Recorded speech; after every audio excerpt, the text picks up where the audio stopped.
Ethan Cole never imagined that a car accident would throw him into the orbit of the most powerful woman in the city. Victoria Hale, the cold-blooded billionaire feared by the world. But when scandal erupts, when he's accused of using her money, when his custody of his young daughter is threatened, Ethan faces the hardest choice: run away to protect his child, or stand and fight for a love he never dared believe existed. Follow this story to the end.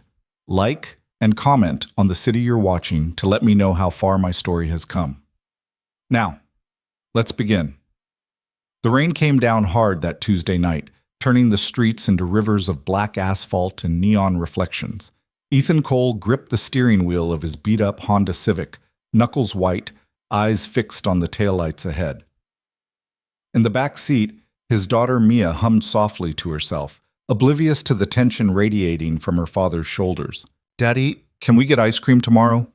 Her voice was small, hopeful. "Maybe, sweetheart. We'll see." The words came out rougher than he intended.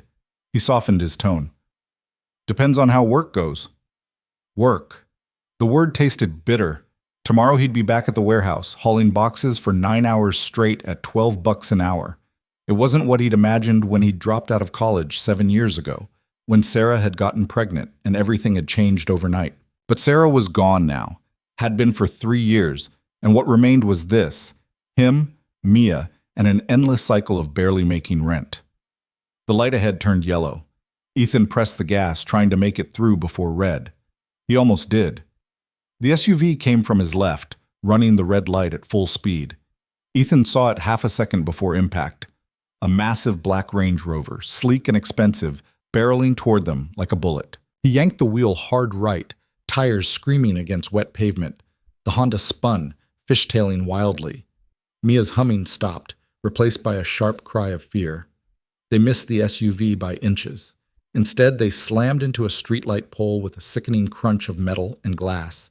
The airbag exploded into Ethan's face, stunning him. His ears rang, the world tilted. "Mia!" He twisted in his seat, panic flooding his chest. "Mia, baby, are you okay?"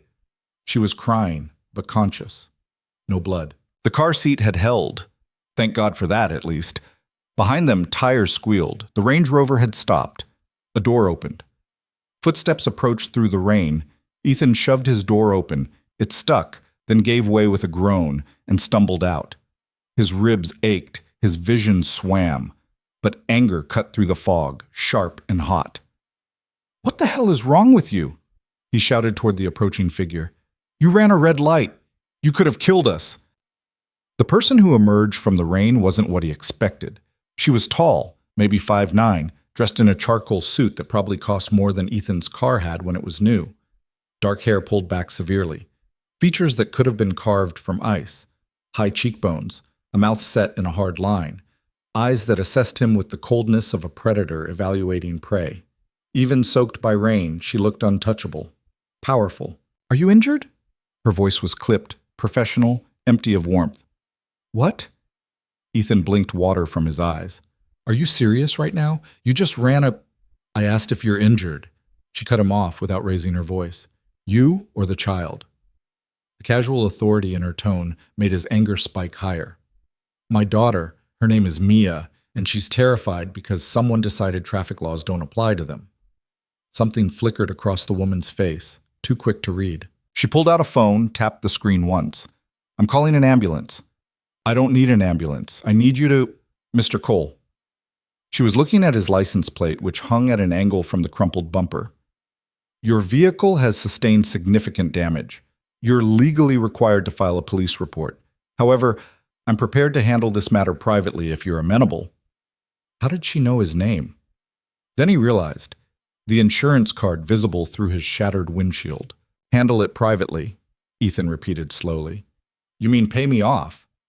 "I mean ensure you're properly compensated without the hassle of insurance companies and police paperwork." She tilted her head slightly, rain sliding off the smooth planes of her face. "My driver made an error. I take responsibility. But I'd prefer to resolve this efficiently." "Your driver." Ethan glanced at the Range Rover. Through the tinted windshield, he could just make out a figure in the driver's seat, perfectly still. "You weren't even driving." "No, I was working." She said it as if that explained everything, as if her work was so important that running red lights was an acceptable cost of doing business. My assistant will contact you tomorrow with an offer. I suggest you accept it. It wasn't a suggestion, it was an order. Before Ethan could respond, she was walking back to her vehicle, not hurrying, not apologizing, just leaving, as if he and Mia were problems she'd already solved in her mind. Hey! He took a step after her. You can't just...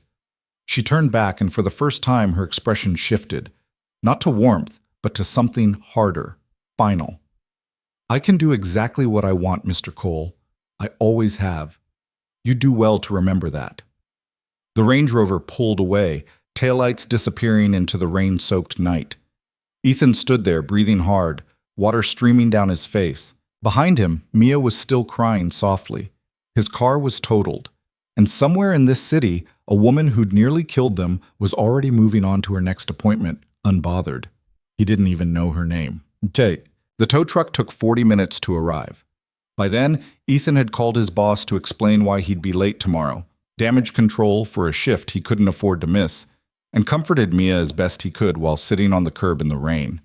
A passing police officer had stopped, taken a brief report, then moved on. No witnesses except Ethan.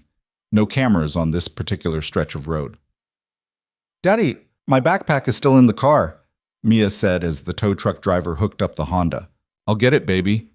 He retrieved her school bag from the back seat, miraculously undamaged, along with the stuffed rabbit she never slept without. His own stuff could wait. Work boots, a change of clothes, the novel he'd been reading in stolen moments. None of it mattered compared to getting Mia home and into bed. They took an Uber back to their apartment, one bedroom in a complex where the elevator had been broken for 6 months. Ethan carried Mia up 3 flights of stairs, felt the burn in his legs, the ache in his ribs where the seatbelt had caught him. Small prices.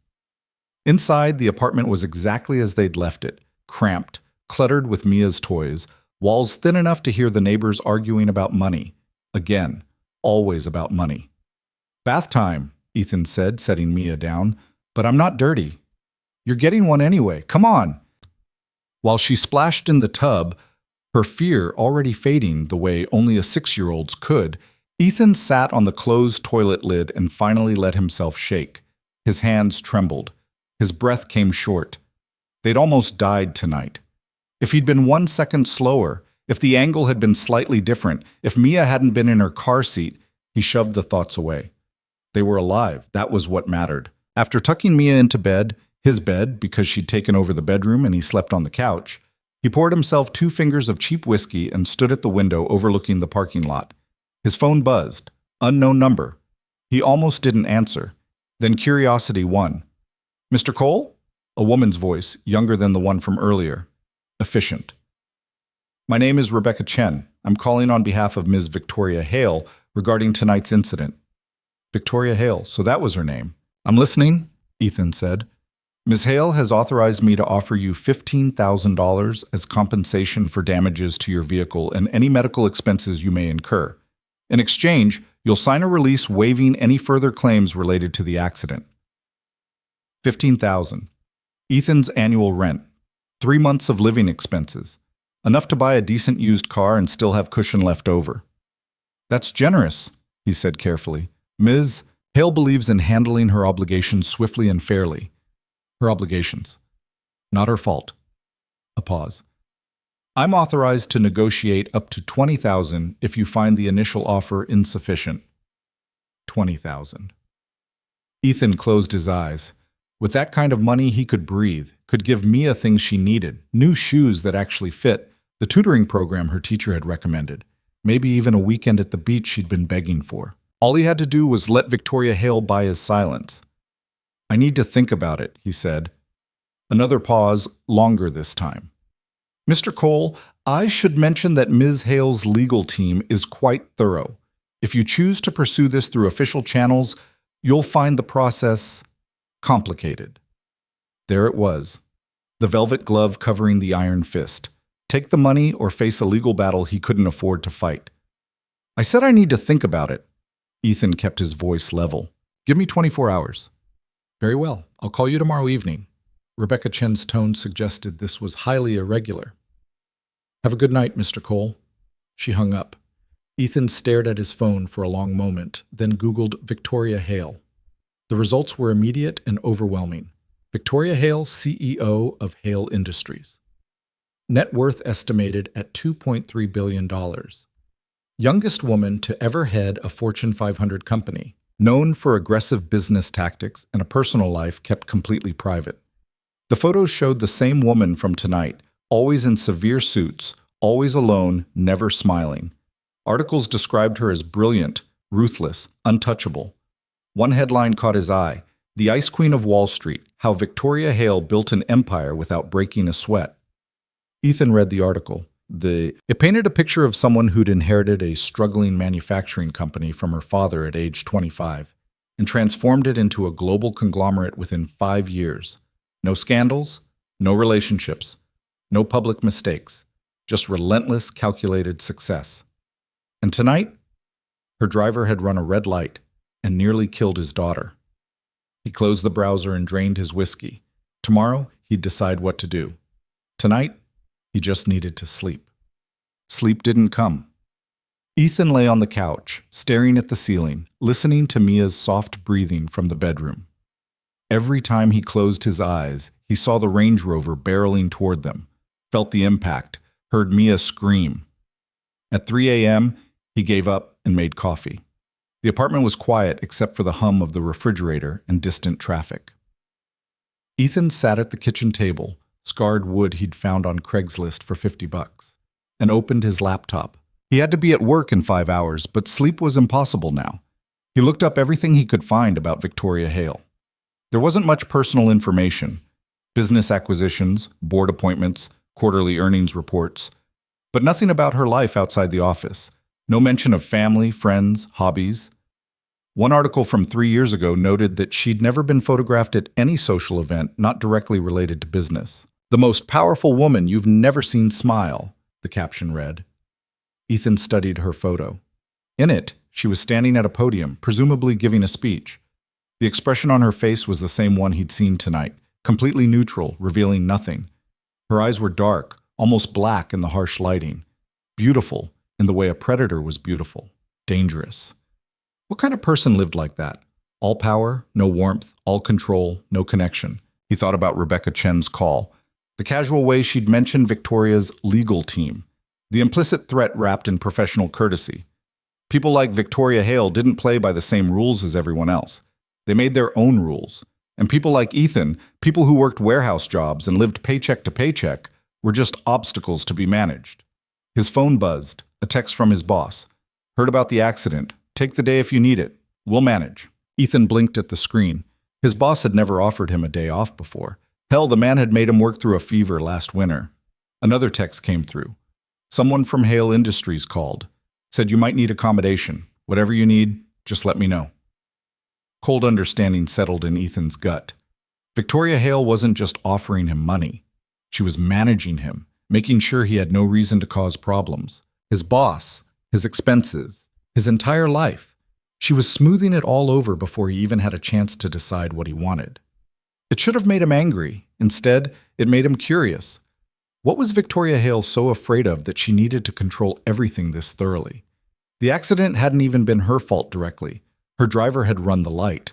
One apology, one genuine expression of concern, and Ethan would have probably let the whole thing go. But instead, she'd deployed lawyers and fixers and corporate influence. Why? The sky outside began to lighten, gray dawn creeping across the cityscape. Ethan poured another cup of coffee and made a decision. He was going to meet with Victoria Hale, face to face. Not to accept her money or sign her papers, but to look her in the eye and figure out what made someone so powerful, also so desperate to control every variable in her life. It was probably stupid, definitely reckless. But after 3 years of just surviving, working, parenting, sleeping, repeat, some reckless part of him wanted to poke the Ice Queen and see if she bled like everyone else. He texted Rebecca Chen. "I'll take a meeting with Ms. Hale, in person, just the two of us. Then I'll make my decision." The response came within 30 seconds. "That's highly irregular." Ethan typed back. "Those are my terms." This time the wait was longer. 5 minutes, 10. Ethan finished his coffee and started scrambling eggs for Mia's breakfast. Finally, Ms. Hale will see you Thursday at 10 a.m. Hale Industries headquarters, 52nd floor. Come alone. Ethan smiled grimly. Wasn't planning on bringing anyone. Well, Thursday morning arrived cold and bright. Ethan dropped Mia at school.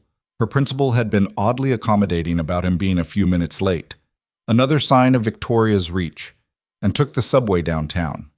Hale Industries occupied a gleaming tower in the financial district, all glass and steel reaching toward the sky.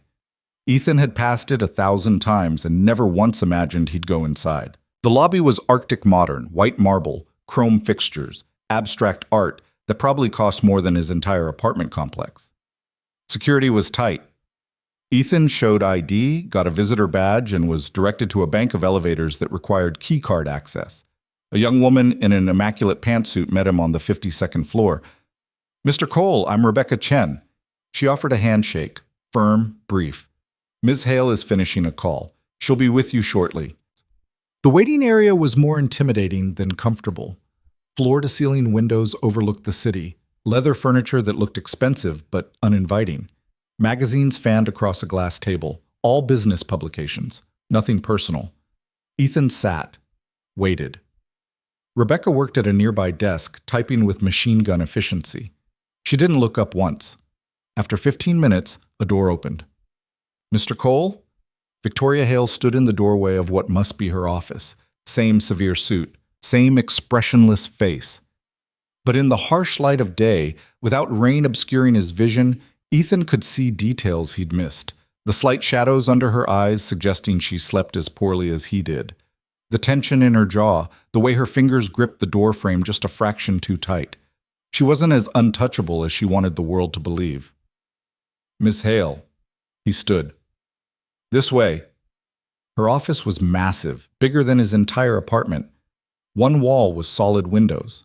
Another held built-in shelves lined with books and awards. Her desk was minimalist, just a laptop and a single file folder. Victoria closed the door behind him. The click felt final. "You wanted to meet in person," she said, moving behind her desk but not sitting. "Why?" No preamble, no small talk, straight to business. Ethan decided to match her directness.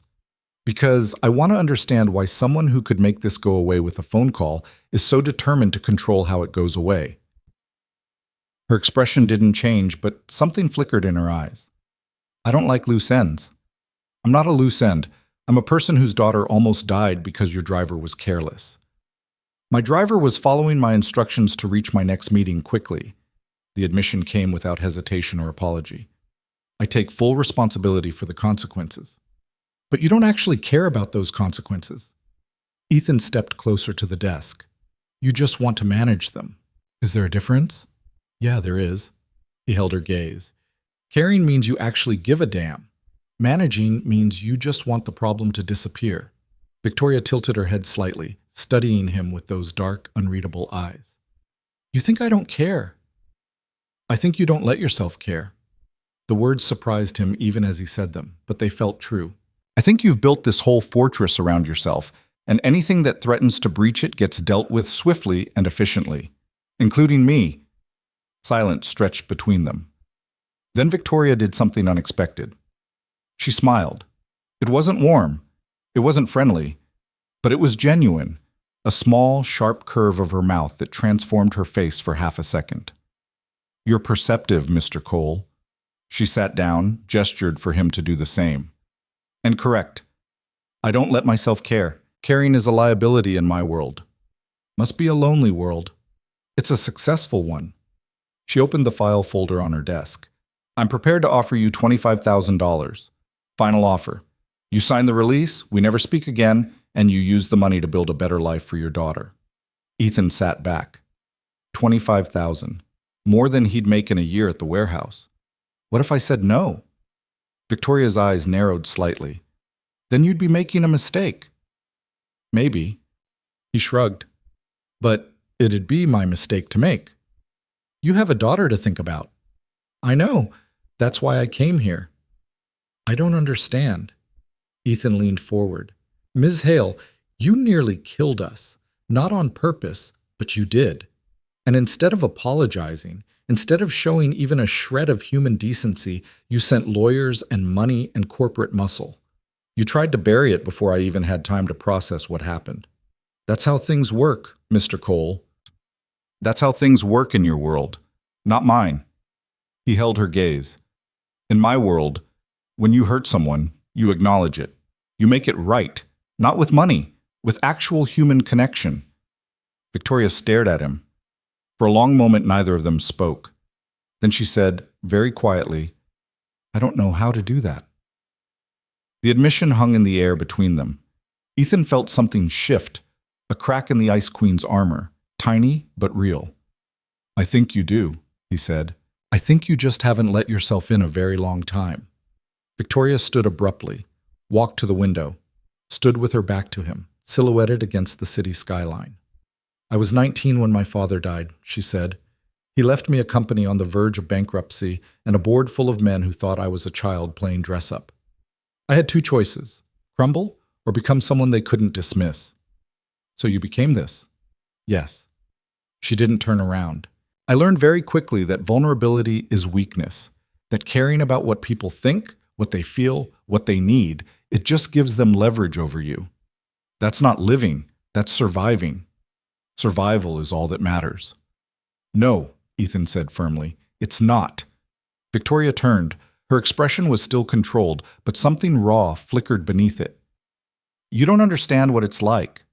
The constant pressure, the scrutiny. One mistake, one moment of weakness, and everything I've built collapses. I understand pressure.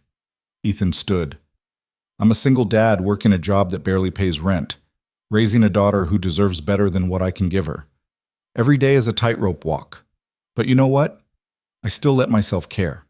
I still let myself be human. Because that's what Mia needs from me. Not a perfect father, but a real one. Victoria looked away. Your daughter is lucky, she said softly. She deserves better than luck. She deserves someone who shows up. He paused. So here's what I want, Ms. Hale. Not your money, not your lawyers. I want you to have dinner with us. Her head snapped back toward him. Excuse me? Dinner. You, me, and Mia. Nothing fancy, just pizza at our apartment. He saw her start to object and kept talking. You want to make this right? Prove you're not just a checkbook with a heartbeat? Then show up. Be a person. Let my daughter see that the woman who scared her isn't a monster. Victoria stared at him like he'd suggested she fly to the moon. That's insane. Probably.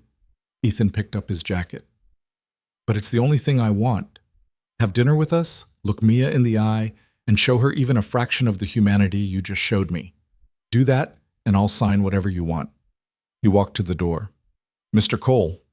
He paused, looked back. Victoria was still standing by the window, but her posture had changed, less rigid, more uncertain. Why does this matter to you? Ethan considered the question. Because I think you're drowning and you don't even know it. And because my daughter asked me this morning if the scary lady from the accident was sorry. I didn't know what to tell her. What did you say? I said I'd find out. He left before she could respond. Pumped. Ethan didn't expect Victoria to actually show up. He told himself that as he spent Friday cleaning the apartment, scrubbing the bathroom, organizing Mia's toys, trying to make their cramped space presentable. He told himself that as he ordered pizza for Friday night, choosing the nicer place instead of the cheap chain. He told himself that as he explained to Mia that they might have a visitor. The lady from the crash? Mia's eyes went wide. Maybe. She might not come. Why would she come here? Good question. Ethan crouched down to Mia's level. Because sometimes people make mistakes, and when they do, it's important to face them instead of hiding. Is she going to say sorry? I don't know, baby, but if she comes, I want you to be polite, okay? Mia nodded seriously. Okay, Daddy. 6 o'clock came and went. No Victoria. 6:30. Nothing. By 7, Ethan was ready to admit he'd been an idiot. Of course she wasn't coming. She was probably in her tower right now, laughing at the absurdity of his request with Rebecca Chen and her entire legal team. The pizza was getting cold. Mia kept glancing at the door. Can we eat, Daddy? Yeah, sweetheart, let's... The doorbell rang. Ethan froze. Mia jumped off the couch and ran to the door before he could stop her. Mia, wait. She yanked it open. Victoria Hale stood in the hallway, looking profoundly out of place. She'd changed from her suit into jeans and a simple sweater, probably the most casual clothes she owned, but still somehow elegant. Her hair was down, dark waves framing her face. Without the severe styling, she looked younger, more human. Hi, Mia said, peering up at her. Victoria looked down at the little girl, and for a moment she seemed genuinely at a loss. Hello, she said finally. You must be Mia. Are you the scary lady? Ethan winced. Mia. Yes, Victoria said. I suppose I am. Mia studied her critically. You don't look scary now. Something shifted in Victoria's expression. Not quite a smile, but close. I'm trying not to be. She looked past Mia to where Ethan stood in the doorway to the kitchen, stunned. You came, he said. You asked me to. Victoria's voice was careful. I'm not accustomed to saying no when someone asks me to be human. Mia grabbed Victoria's hand, the gesture so casual and trusting that both adults went still. Come on, Mia said. Daddy got the good pizza.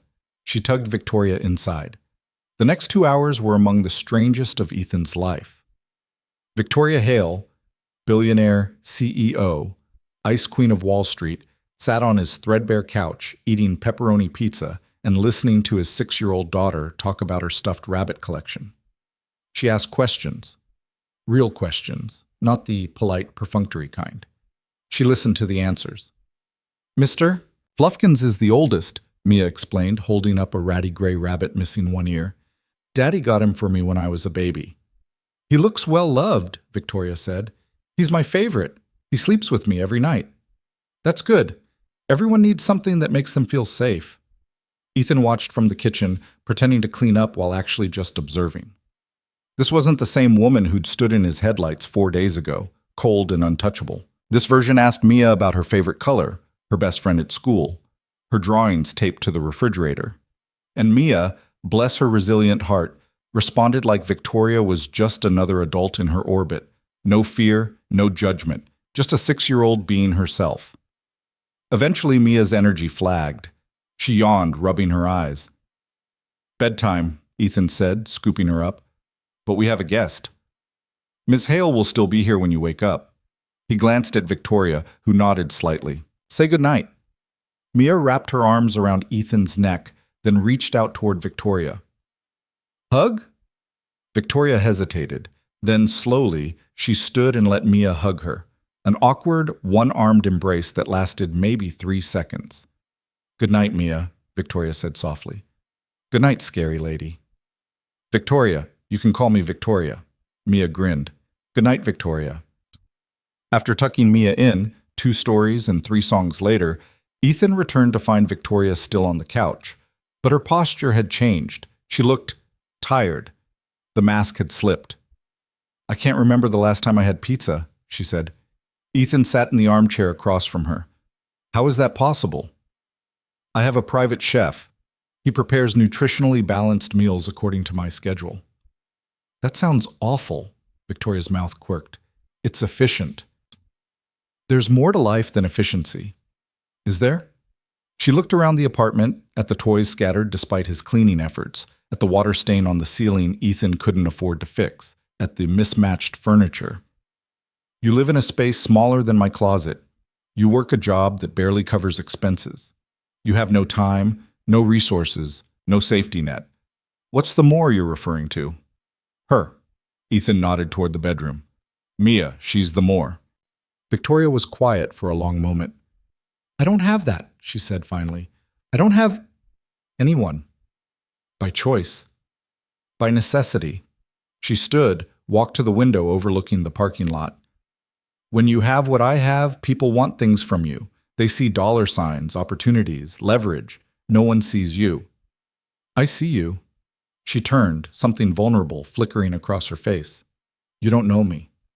I know you showed up tonight when you could have sent another check. Ethan stood, moved closer. I know you asked my daughter about her stuffed rabbits like it mattered. I know you're lonely even if you won't admit it. Don't, Victoria's voice hardened. Don't psychoanalyze me, Mr. Cole. Ethan. My name is Ethan. Fine. Ethan. She crossed her arms. Don't mistake one dinner for understanding. You have no idea what my life is like. Then tell me. Why would I do that? Because. Ethan held her gaze. I think you came here for more than just appeasing a potential lawsuit. I think you came because when I asked you to be human, some part of you remembered how. Victoria stared at him. Her jaw worked, her hands clenched at her sides. Then quietly, I don't know how to do this. Do what? This. Connection. Letting someone see me without armor. She looked away. It's been so long, I'm not sure I remember how. Ethan took a careful step closer. Start small. Tell me one true thing. One true thing? Yeah, something real. Something you don't say in boardrooms or interviews. Victoria was silent. Then, I'm terrified every single day that I'll fail. That everything I've built will collapse, and I'll prove every doubter right. I wake up at 4 a.m. with panic attacks I can't control, and I bury them under work because it's the only thing I know how to do. The words hung between them, raw and honest. Ethan exhaled slowly. Thank you. For what? For trusting me with that. Victoria laughed, a brittle, humorless sound. I just admitted weakness to a man who has every reason to use it against me. I'm not going to use it against you. Ethan moved closer still until they were standing just a few feet apart. I'm not one of your corporate rivals, Victoria. I'm just someone who sees you struggling and wants to help. Why? Her voice cracked slightly. Why would you want to help me? I nearly killed your daughter. Your driver nearly killed my daughter. You just made a mistake. He paused. And I think underneath all that ice, you're just a person who's forgotten she's allowed to make mistakes.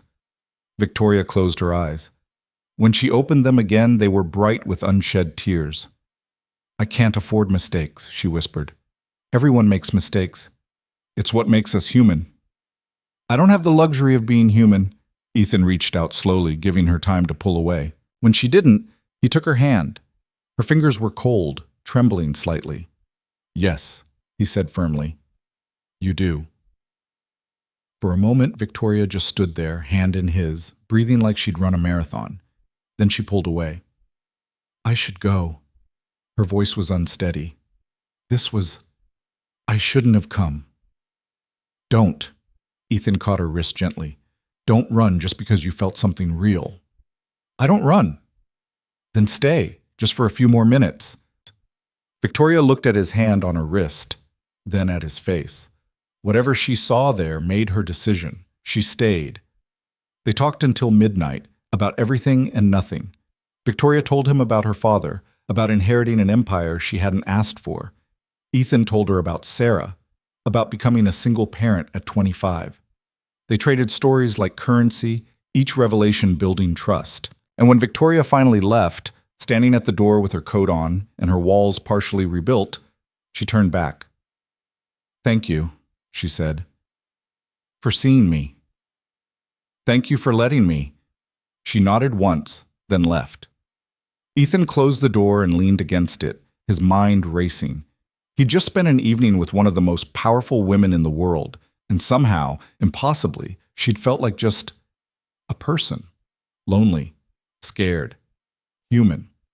He had no idea what happened next, but for the first time in 3 years, he felt something other than exhaustion.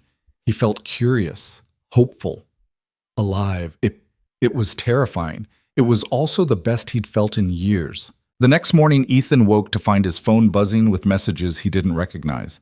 3 texts from Rebecca Chen, all variations of Ms. Hale requires the signed release by end of business today. 1 email from a law firm he'd never heard of, politely requesting his cooperation in finalizing matters. And a missed call from a number that, when he Googled it, belonged to Hale Industries' legal department.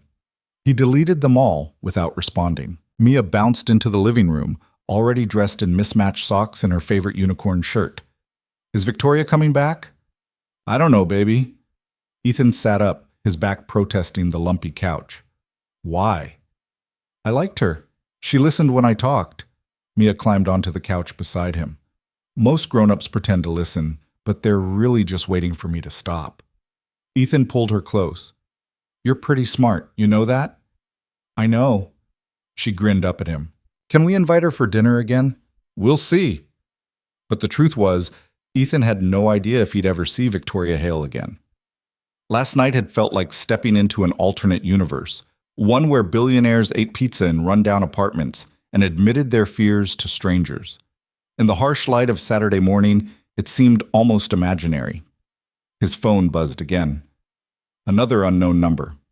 Against his better judgment, he answered. Mr. Cole, Victoria's voice clipped and professional. Back to business. I need to see you. Good morning to you too. A pause. Good morning, I need to see you, today. I have Mia. Bring her. Another pause, longer this time. Please. The please did it. Ethan closed his eyes, already knowing he was making a mistake. Where? My home. I'll send a car at 2. Victoria, please, Ethan, I wouldn't ask if it wasn't important. She hung up before he could argue. At exactly 2 o'clock, a black town car pulled up outside their building. Not the Range Rover, something more subtle. The driver, a woman in her 50s with kind eyes, introduced herself as Marie. Ms. Hale asked me to drive you, she said, opening the rear door. She also asked me to make sure you know you're not obligated to come, that this is entirely your choice. Ethan looked at Mia, who was already climbing into the car with the fearlessness of childhood. What do you think? He asked Marie quietly. Should I trust her? Marie considered the question seriously. I've worked for Ms. Hale for 8 years. She's difficult, demanding, and often impossible. But she's also fair and she keeps her word. If she says something is important, it is. That's not exactly a ringing endorsement. No, Marie agreed, but it's honest. Fair enough. The drive took 40 minutes, leaving the city behind for winding roads that climbed into hills Ethan had only seen from a distance. The houses grew larger, farther apart, hidden behind gates and hedges. Old money, the kind that didn't advertise itself. Victoria's estate sat at the end of a private drive, surrounded by manicured grounds that probably required a full-time staff. The house itself was modern, all glass and clean lines, but somehow cold despite its beauty. Like everything about Victoria, it was impressive and isolating in equal measure. Marie pulled up to the front entrance. Miss Hale is in the garden, through the house and out the back. You're not coming? She asked to see you alone. Marie's expression softened. Don't worry, she doesn't bite, usually. Mia grabbed Ethan's hand as they walked to the door, which opened before they could knock. No staff, no butler. Just Victoria, wearing jeans again and a loose sweater, her hair still down. She looked younger in her own space, less armored. You came. Relief flickered across her face. You said it was important. It is. Victoria's gaze dropped to Mia. Hello again. Hi, Victoria. Your house is really big. Mia's eyes were wide. Do you live here all by yourself? Yes. That must be lonely. Victoria blinked, clearly caught off guard by the blunt observation. Sometimes. Would you like to see the garden? There's a koi pond. Mia's face lit up. Fish? Very large fish. They walked through the house, rooms that looked professionally decorated but unlived in, furniture that seemed chosen for aesthetics rather than comfort. Everything was pristine. Nothing was personal. It felt like a museum, not a home. The garden was different. Here, at least, there were signs of life. Flowers. Ethan couldn't name. Stone pathways that curved between beds of greenery, and yes, a large pond where orange and white koi drifted lazily beneath the surface. Mia ran ahead, captivated. Victoria and Ethan followed at a slower pace. Nice place, Ethan said. It's too big. So sell it. Get something smaller. Victoria laughed. That same brittle sound from last night. And live where? A normal house in a normal neighborhood? I wouldn't know how. You could learn. Could I? She stopped walking, turned to face him. Ethan, I called you here because I need to tell you something, and I'd rather do it in person than over the phone. His stomach tightened. Okay. My legal team is very unhappy with me. Rebecca has called 4 times this morning, insisting I need to close this matter immediately. The board is concerned about liability. My lawyers want to file a preemptive motion to dismiss any potential claims. She took a breath. I told them all to back off. Ethan stared at her. Why? Because last night, she paused, choosing her words carefully. Last night was the first time in years I felt like a person instead of a position. Your daughter hugged me. You listened to me admit things I've never said out loud. And when I left, I didn't want to go back to my empty house and my efficient chef and my controlled existence. Victoria, I'm not finished. Her voice shook slightly. I'm telling you this because I need you to understand that if we continue, if we see each other again, my world is going to try to destroy you. The media, the board, people who see you as a threat or an opportunity. They'll dig into your life, your past, everything. And I can protect you from some of it, but not all. Continue, Ethan repeated. Continue what exactly? Victoria met his eyes. I don't know, but I'd like to find out. The words hung between them. By the pond, Mia laughed at something, her voice bright and clear. You want to what? Date? Ethan couldn't quite believe he was having this conversation. You're a billionaire. I'm a warehouse worker with a 6-year-old. How would that even work? I have no idea. Victoria's mouth quirked. But I haven't stopped thinking about you since I left your apartment. About the way you see me. About how I felt sitting on your terrible couch eating pizza. She stepped closer. I want more of that. More of feeling human. Ethan should have said no. Should have recognized the massive red flags waving in his face, but something in her voice, the vulnerability, the hope, made him hesitate. This is crazy, he said. Probably. It won't work. Probably not. My life is complicated enough without adding a billionaire to it. I know. Victoria reached out slowly, took his hand. Her fingers were still cold. But you make me feel something other than afraid. That's worth the complication. Ethan looked at her, really looked, saw the loneliness etched in the lines around her eyes, the tension she carried in her shoulders, the desperate hope she was trying to hide. She wasn't the ice queen from the headlines. She was just someone who'd forgotten how to let people in. He recognized that. He'd been there himself after Sarah left. One condition, he said. What? No more lawyers. No more fixers or handlers or corporate management. If we do this, we do it as people, not as a liability to manage. Victoria hesitated, then nodded. Agreed. And you have to actually show up, not send assistance or money or excuses. You. Agreed.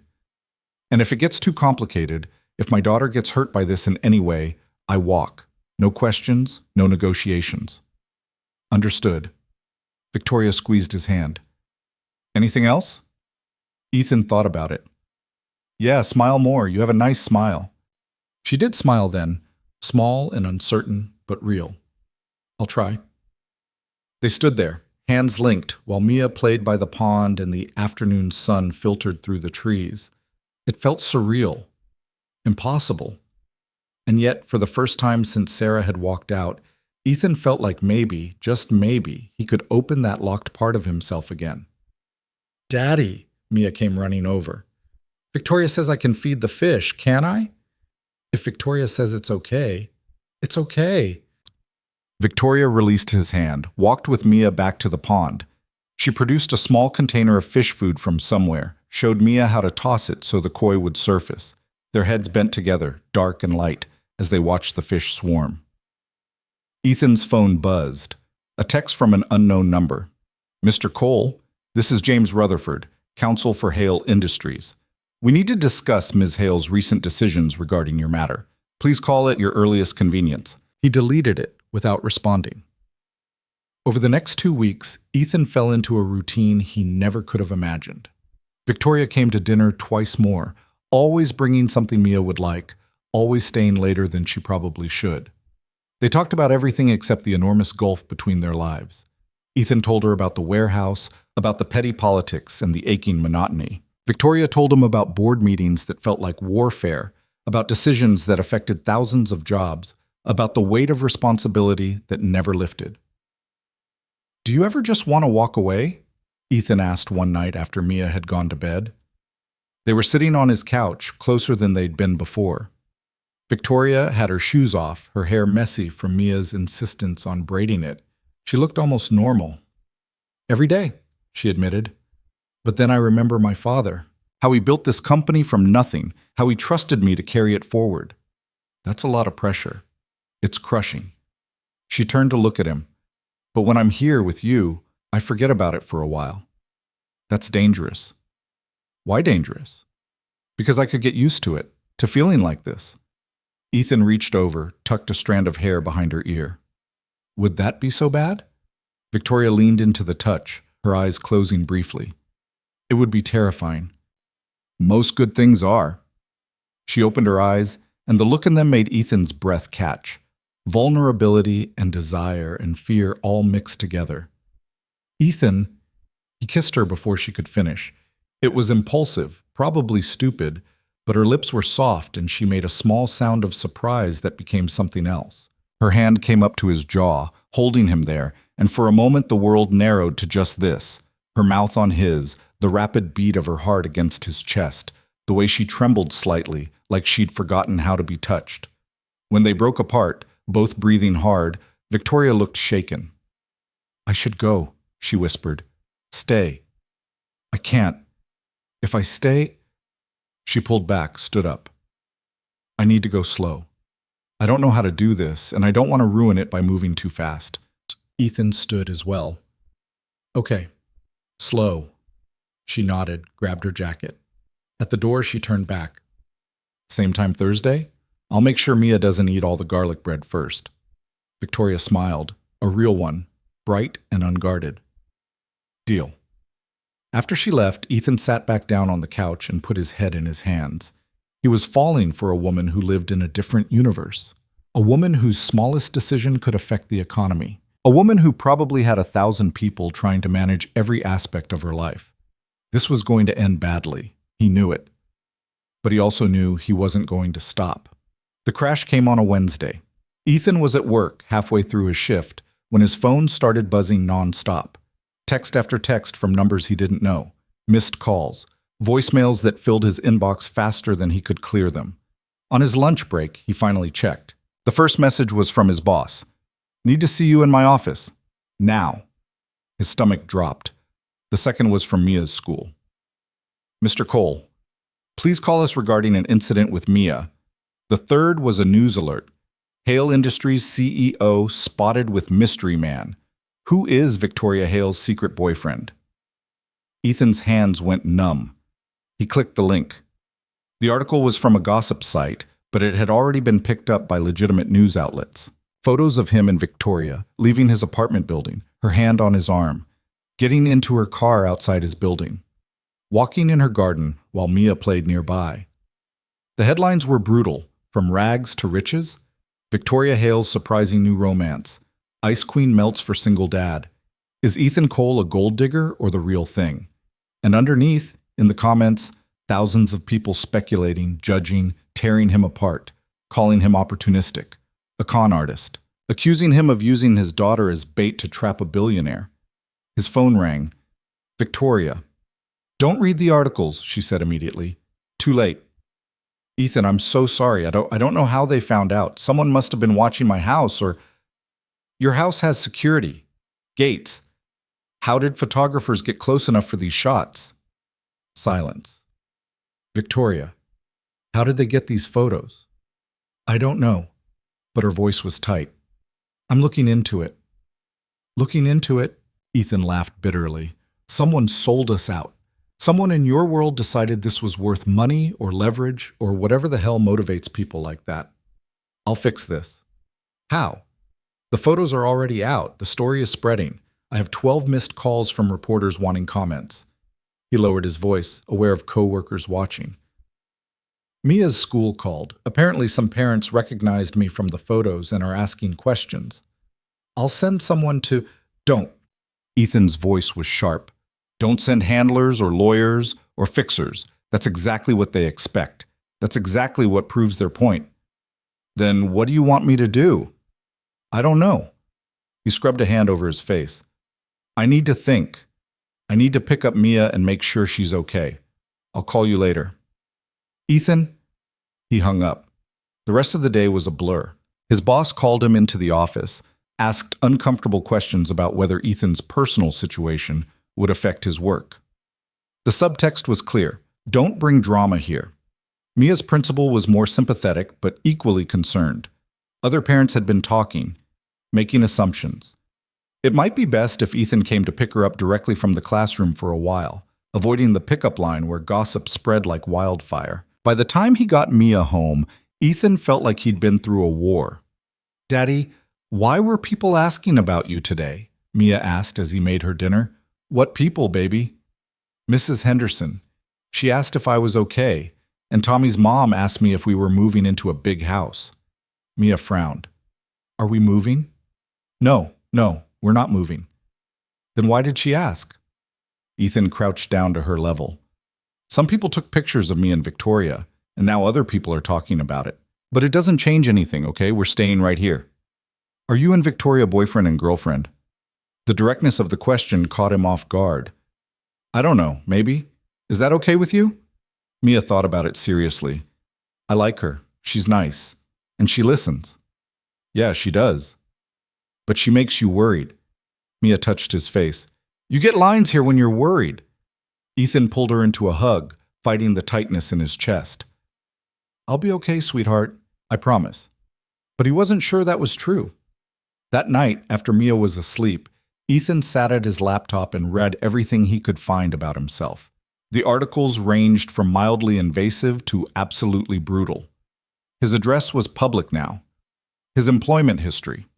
Sarah's abandonment, dug up from old social media posts and presented as evidence of his instability.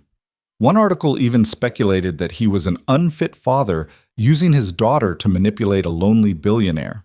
The rage that filled him was white-hot and useless. These people didn't know him, didn't know Mia, didn't know anything except what made a good story. His phone rang again. Victoria, for the 5th time. This time, he answered. "I'm coming over," she said before he could speak. "Victoria, it's 11 at night." "I don't care. We need to talk, and I'm not doing it over the phone. The press might be watching my building." "Let them watch." Her voice was steel. "I'll be there in 20 minutes. She hung up. Ethan stood at the window watching the parking lot. True to her word, exactly 20 minutes later, a black SUV pulled in. Victoria got out alone, no driver this time.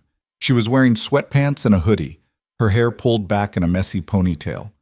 Even dressed down, she moved with purpose, ignoring the few people milling around as she headed for his building. Ethan met her at the door. "Hi," she said. "Hi." They stood there for a moment, just looking at each other. Then Victoria stepped forward and wrapped her arms around him, a tight, desperate embrace that spoke of fear and apology and determination all at once. Ethan held her, feeling the tension in her frame, the rapid beat of her heart. "I'm sorry," she whispered into his shoulder. "I'm so sorry. I should have known this would happen, should have protected you better. You can't control everything. I should have controlled this." She pulled back, her eyes bright with unshed tears. "This is my fault, my world, my inability to keep anything private. It takes two people to have a relationship, Victoria. This isn't just on you. But the consequences are." She moved past him into the apartment, pacing like a caged animal. "Your job is threatened. Mia is being questioned at school. Strangers are commenting on your life, your choices, your worth as a father. All because you kissed me. I don't regret that. You should." Victoria stopped pacing, turned to face him. "Ethan, this is only going to get worse. The press will dig deeper. My enemies, and I have many, will use you to get to me. They'll try to paint you as a con artist or me as a fool. They'll make both our lives hell." "So what are you saying?" "I'm saying," her voice broke. "I'm saying maybe this was a mistake. Maybe I should have stayed away. Maybe you'd be better off if—" "Don't." Ethan crossed the room, grabbed her hands. "Don't you dare suggest walking away because things got hard. That's the old Victoria talking, the one who controlled everything by refusing to feel anything. The old Victoria knew what she was doing. The old Victoria was miserable and alone. At least she didn't drag anyone else down with her." Ethan pulled her closer, made her look at him. "I'm a grown man, Victoria. I knew what I was getting into when I kissed you. Maybe not the specifics, but I knew your life was complicated. I chose this anyway." "Why?" The question came out raw. "Why would you choose this? You could have taken the money and disappeared, could have protected yourself and Mia. Instead, you invited me into your life, and now you're paying the price. Because you matter to me. The truth of it settled in his chest. Because when I'm with you, I feel alive in a way I haven't since Sarah left. Because my daughter likes you, and that kid's a damn good judge of character. Victoria closed her eyes. I don't know how to do this. How to be with someone when the whole world is watching, when every move is analyzed and criticized. Then we figure it out together. Ethan squeezed her hands. But we do it honestly. No more hiding, no more shame. If we're going to be together, we own it. That's what scares me. She opened her eyes.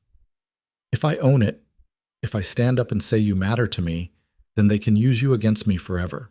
Every board meeting, every negotiation, every decision. They'll wonder if I'm compromised, if I'm weak. Are you? When it comes to you? She laughed shakily. Absolutely. Ethan kissed her then, softer than before, but no less intense. She melted into him, her hands gripping his shirt like he was the only solid thing in a tilting world. When they broke apart, he rested his forehead against hers. We're going to get through this. How can you be sure? Because I've survived worse with less, and because I think you're stronger than you give yourself credit for. Victoria let out a shaky breath. I need to make a statement. Tomorrow. Acknowledging our relationship.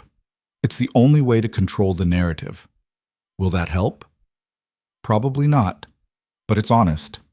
She stepped back, wiped her eyes. And you're right. No more hiding. What will you say? The truth. That I'm seeing someone. That it's private. That anyone who has a problem with it can schedule a meeting with my attorney. Despite everything, Ethan smiled. That's very you. I'm a work in progress. She glanced toward the bedroom where Mia slept. How is she really, with all this? Resilient, confused, worried about me. He sighed. She asked if we were boyfriend and girlfriend. What did you tell her? That I didn't know. That maybe. He looked at Victoria. What are we exactly? Victoria considered the question. I don't know what to call it, but I know I don't want to lose it. Then don't. She nodded slowly. I should go. Let you sleep. Victoria. He caught her hand as she moved toward the door. Thank you for coming, for not running. I'm terrified, she admitted, but I'm here. That's enough. After she left, Ethan stood at the window and watched her SUV disappear into the night. His phone was still buzzing with messages he wouldn't answer. Tomorrow would bring new headlines, new judgments, new complications. But for now, in the quiet of his apartment with his daughter sleeping safely in the next room, he allowed himself to feel something dangerous. Hope. The statement went live at 9 the next morning. Victoria's PR team had crafted something clinical and brief, but she'd rewritten it herself in the car on the way to the office. What emerged was something closer to human. I am currently in a relationship with Ethan Cole. This is a private matter, and I will not be discussing details publicly. Mr. Cole is a good man and a devoted father. Anyone attempting to use this relationship for leverage or gossip will find themselves facing both legal action and my personal attention. That's all I'll say on the subject. The media went insane. Ethan watched it unfold from his couch, Mia at school, his phone a landmine of notifications he'd stopped checking. News outlets dissected every word. Financial analysts questioned whether Victoria's judgment was compromised. Think pieces sprouted like weeds asking whether billionaires should date regular people, or if this was a publicity stunt. His phone rang. Not Victoria this time, his mother. Ethan Michael Cole, what the hell is going on? He winced. She only used his full name when she was either furious or terrified. Hi, Mom. Don't hi, Mom, me. I just saw you on the news. With a billionaire. A billionaire, Ethan. It's complicated. Is it serious? He thought about Victoria's hands trembling in his last night, the fear in her eyes mixed with determination. Yeah, I think it is. His mother was quiet for a long moment. Does she treat you well? Better than I probably deserve. And Mia? How does she feel about this woman? Mia adores her. Another pause. Then I trust your judgment. But Ethan, be careful. People with that kind of money and power, they live in a different world. I know. Do you? Because from where I'm sitting, you're walking into a fire with your eyes open. Maybe. Ethan rubbed his temples. But I can't just walk away because it's hard. I'm not asking you to walk away. I'm asking you to protect yourself and my granddaughter. I am. I promise. After he hung up, Ethan sat in the silence of his apartment and wondered if that promise was one he could actually keep. The first brick through his window came that afternoon. Ethan was picking Mia up from school, directly from her classroom, as the principal had suggested, when his neighbor called. Mrs. Chen from 3B, 80 years old and fiercely protective of the building's residents. Someone threw something through your window, she said without preamble. I called the police. They're here now. Ethan's blood went cold. Is anyone hurt? No, but there's glass everywhere. And a note. What kind of note? You should come see for yourself. He made it back to the apartment in record time, Mia's hand tight in his. 2 patrol officers stood in the hallway outside his door, taking Mrs. Chen's statement. Inside, his living room window was shattered, glass scattered across the floor and couch. And in the middle of it all, wrapped around the brick, was a piece of paper with 3 words scrawled in marker. Gold-digging trash. One of the officers, a young woman with tired eyes, approached him. Mr. Cole? I'm Officer Martinez. We're going to need you to file a report. Daddy, what happened? Mia's voice was small, scared. Someone made a mistake, baby. It's okay. He picked her up, kept her face turned away from the broken window. Can we do this somewhere else? He asked Martinez. I don't want my daughter seeing this. Of course. Let's step into the hallway. The report took 20 minutes. No, he didn't have security cameras. No, he didn't see anyone suspicious. Yes, this was likely related to recent media attention. Yes, he understood they'd do their best, but probably wouldn't catch whoever did it. After the officers left, Ethan called Victoria. She answered on the first ring. What's wrong? No preamble. She must have heard something in his voice. He told her. The silence that followed was dangerous. When Victoria spoke again, her voice had gone arctic. Give me your address. I'm sending a security team. Victoria smiled. This is not negotiable, Ethan.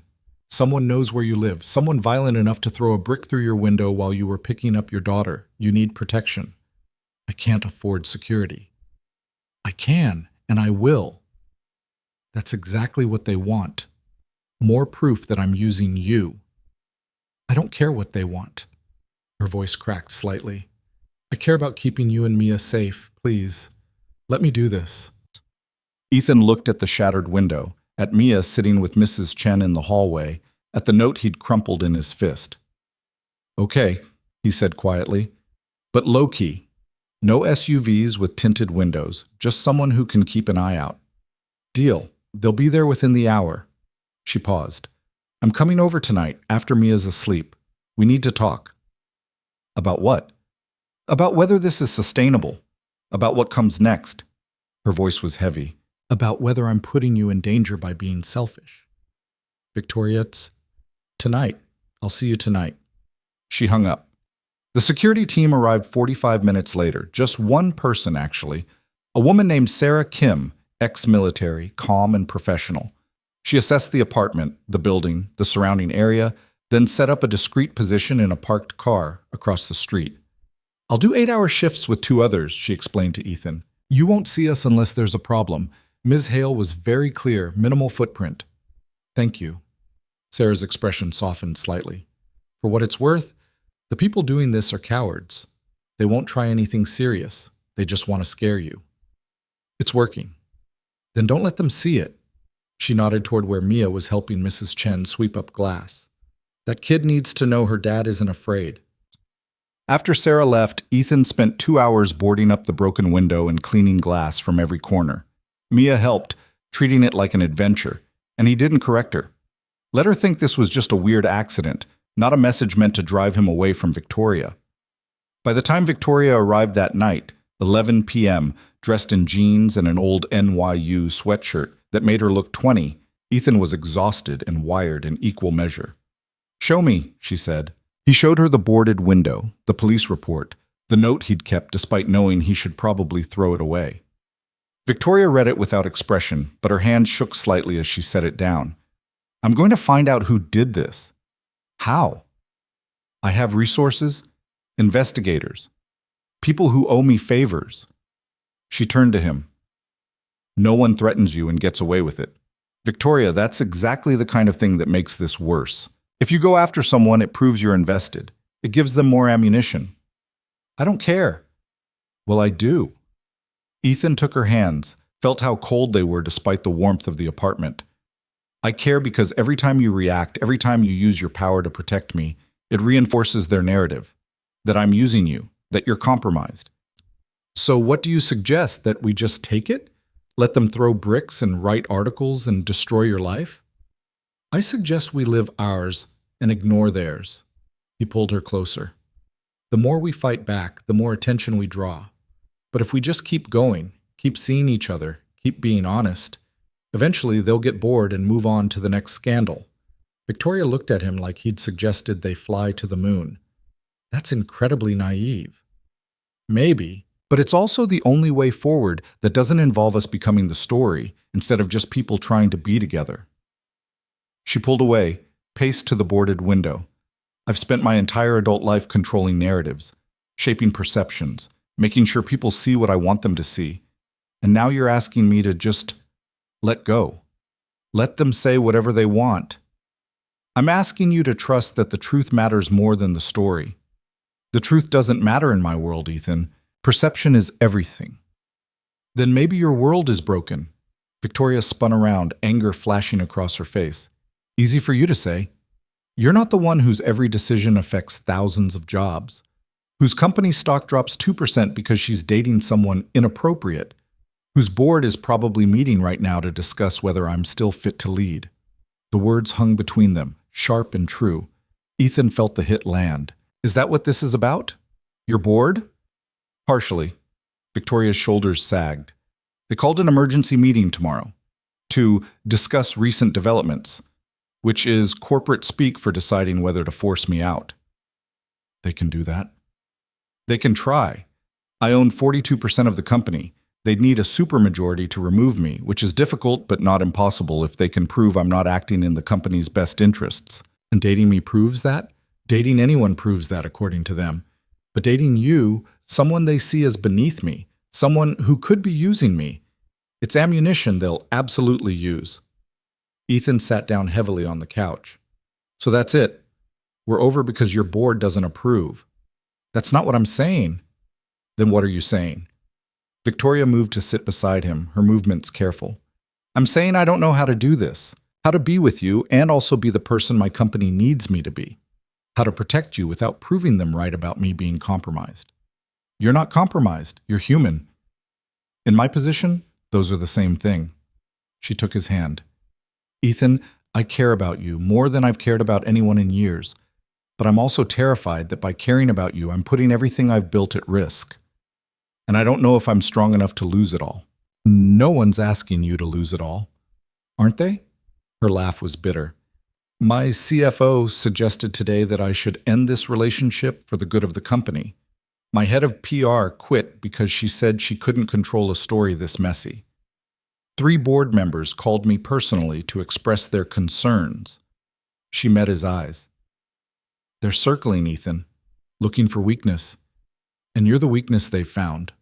The words stung more than the brick through his window. So I'm a liability now. No, you're... Victoria struggled for words. You're the first real thing I've had in a decade. But real things are messy and complicated, and they don't fit into quarterly earnings reports or strategic plans. And I don't know how to reconcile that. Ethan pulled his hand away. Then don't. Go back to your fortress and your quarterly reports and your controlled existence. I'll sign whatever paper makes this go away, and we can both move on. Is that what you want? What I want doesn't seem to matter much. It matters to me. Does it? The anger surprised him, rising hot and fast. Because from where I'm sitting, you're looking for an exit, some corporate-approved reason to walk away so you don't have to admit you're scared. Victoria flinched. That's not fair. Neither is coming here at midnight to tell me your board disapproves and then asking me to help you decide if I'm worth the risk. Ethan stood. I already made my choice, Victoria. I chose you, knowing full well what it would cost. I chose you when my window got smashed, and my daughter got scared, and my job got threatened. I chose you. But you keep acting like this is something that needs to be weighed against profit margins and stock prices. Because it does! Victoria stood as well, her voice rising. Whether you like it or not, those things matter. They affect real people's lives. If I get forced out, thousands of employees lose stability. Entire communities that depend on our factories lose their economic foundation. I can't just ignore that because I have feelings for you. I'm not asking you to ignore it. I'm asking you to fight for us the way you'd fight for your company. I don't know how to do both. Then learn. Ethan moved toward her. You're supposed to be this brilliant CEO, right? This master strategist. Figure it out. Find a way to be with me and run your company. Or admit you're not as smart as everyone thinks you are. It was a low blow, and he knew it.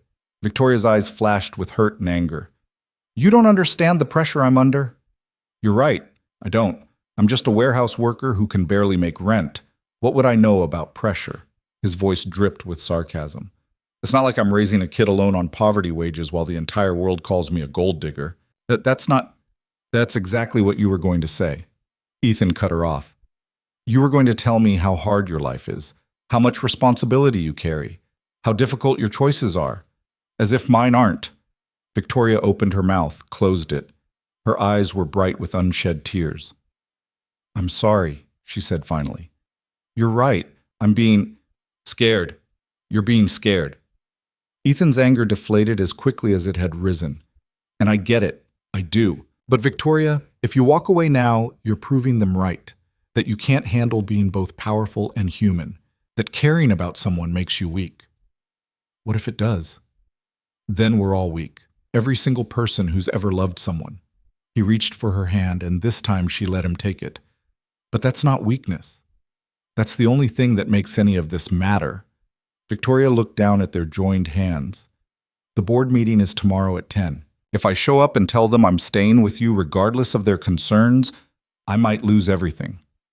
Or you might show them you're stronger than they think. What if I'm not? Then I'll be here when you fall. Ethan squeezed her hand. That's what people who care about each other do. They catch each other. She looked up at him, tears finally spilling over. I'm so scared. I know. What if I choose wrong? There's no wrong choice, just the one you can live with. He pulled her into his arms, felt her shake with silent sobs against his chest. But for what it's worth, I think you're braver than you believe. And I think you know what you want. You're just afraid to reach for it. Victoria clung to him like he was the only solid thing in a tilting world. I don't want to lose you. Then don't. They stood there for a long time, wrapped in each other, while the city moved outside and Sarah Kim kept watch from across the street. Eventually, Victoria's breathing steadied. She pulled back, wiped her eyes. I should go. I need to prepare for tomorrow. What are you going to tell them? I don't know yet. She managed a watery smile. But I'll figure it out. At the door, she turned back. Ethan, thank you for pushing back, for not letting me take the easy way out. That's what partners do. Partners. She tested the word. I like that. After she left, Ethan lay on the couch and stared at the ceiling. Tomorrow, Victoria would face her board. Tomorrow, the future they were building would either solidify or shatter. Tomorrow, he'd know if the risk was worth it. But tonight, all he could do was trust that the woman he was falling for was strong enough to choose herself instead of just her company. He fell asleep hoping he was right. The next morning came too fast. Ethan got Mia ready for school, fielded 3 calls from reporters he immediately declined, and tried not to check his phone every 5 minutes for updates from Victoria. At 9:45, his phone finally buzzed. A text from Rebecca Chen. Ms. Hale asked me to tell you the meeting has started. She wanted you to know she's thinking of you. Ethan stared at the message. It was the most personal communication Rebecca had ever sent him. He texted back, "Tell her I believe in her." The reply came instantly. "I will. And for what it's worth, Mr. Cole, so do I." The hours crawled. Ethan tried to work. He'd called in, claiming a family emergency, and his boss had been surprisingly understanding, but mostly he just paced. At noon, he picked Mia up for lunch, a new routine they'd established to avoid the gossip of the pickup line. She chattered about her day, oblivious to the tension coiled in his chest. At 2:15, his phone rang. Victoria. How did it go? He asked immediately. I'm still CEO. Her voice was shaky but triumphant. Barely. They called for a vote of no confidence. It failed by 3 votes. Ethan let out a breath he hadn't realized he'd been holding. What did you tell them? The truth. That my personal life is separate from my professional judgment. That I've never made a decision based on emotion rather than data. That questioning my fitness to lead based on who I'm dating is exactly the kind of sexist garbage they'd never pull with a male CEO. She paused. And then I threatened to make their lives very difficult if they tried this again. Despite everything, Ethan smiled. That's very you. I'm a work in progress. Her tone softened. But Ethan, it's not over. They're watching me now, looking for any sign that you're affecting my decisions. I have to be perfect. More than perfect.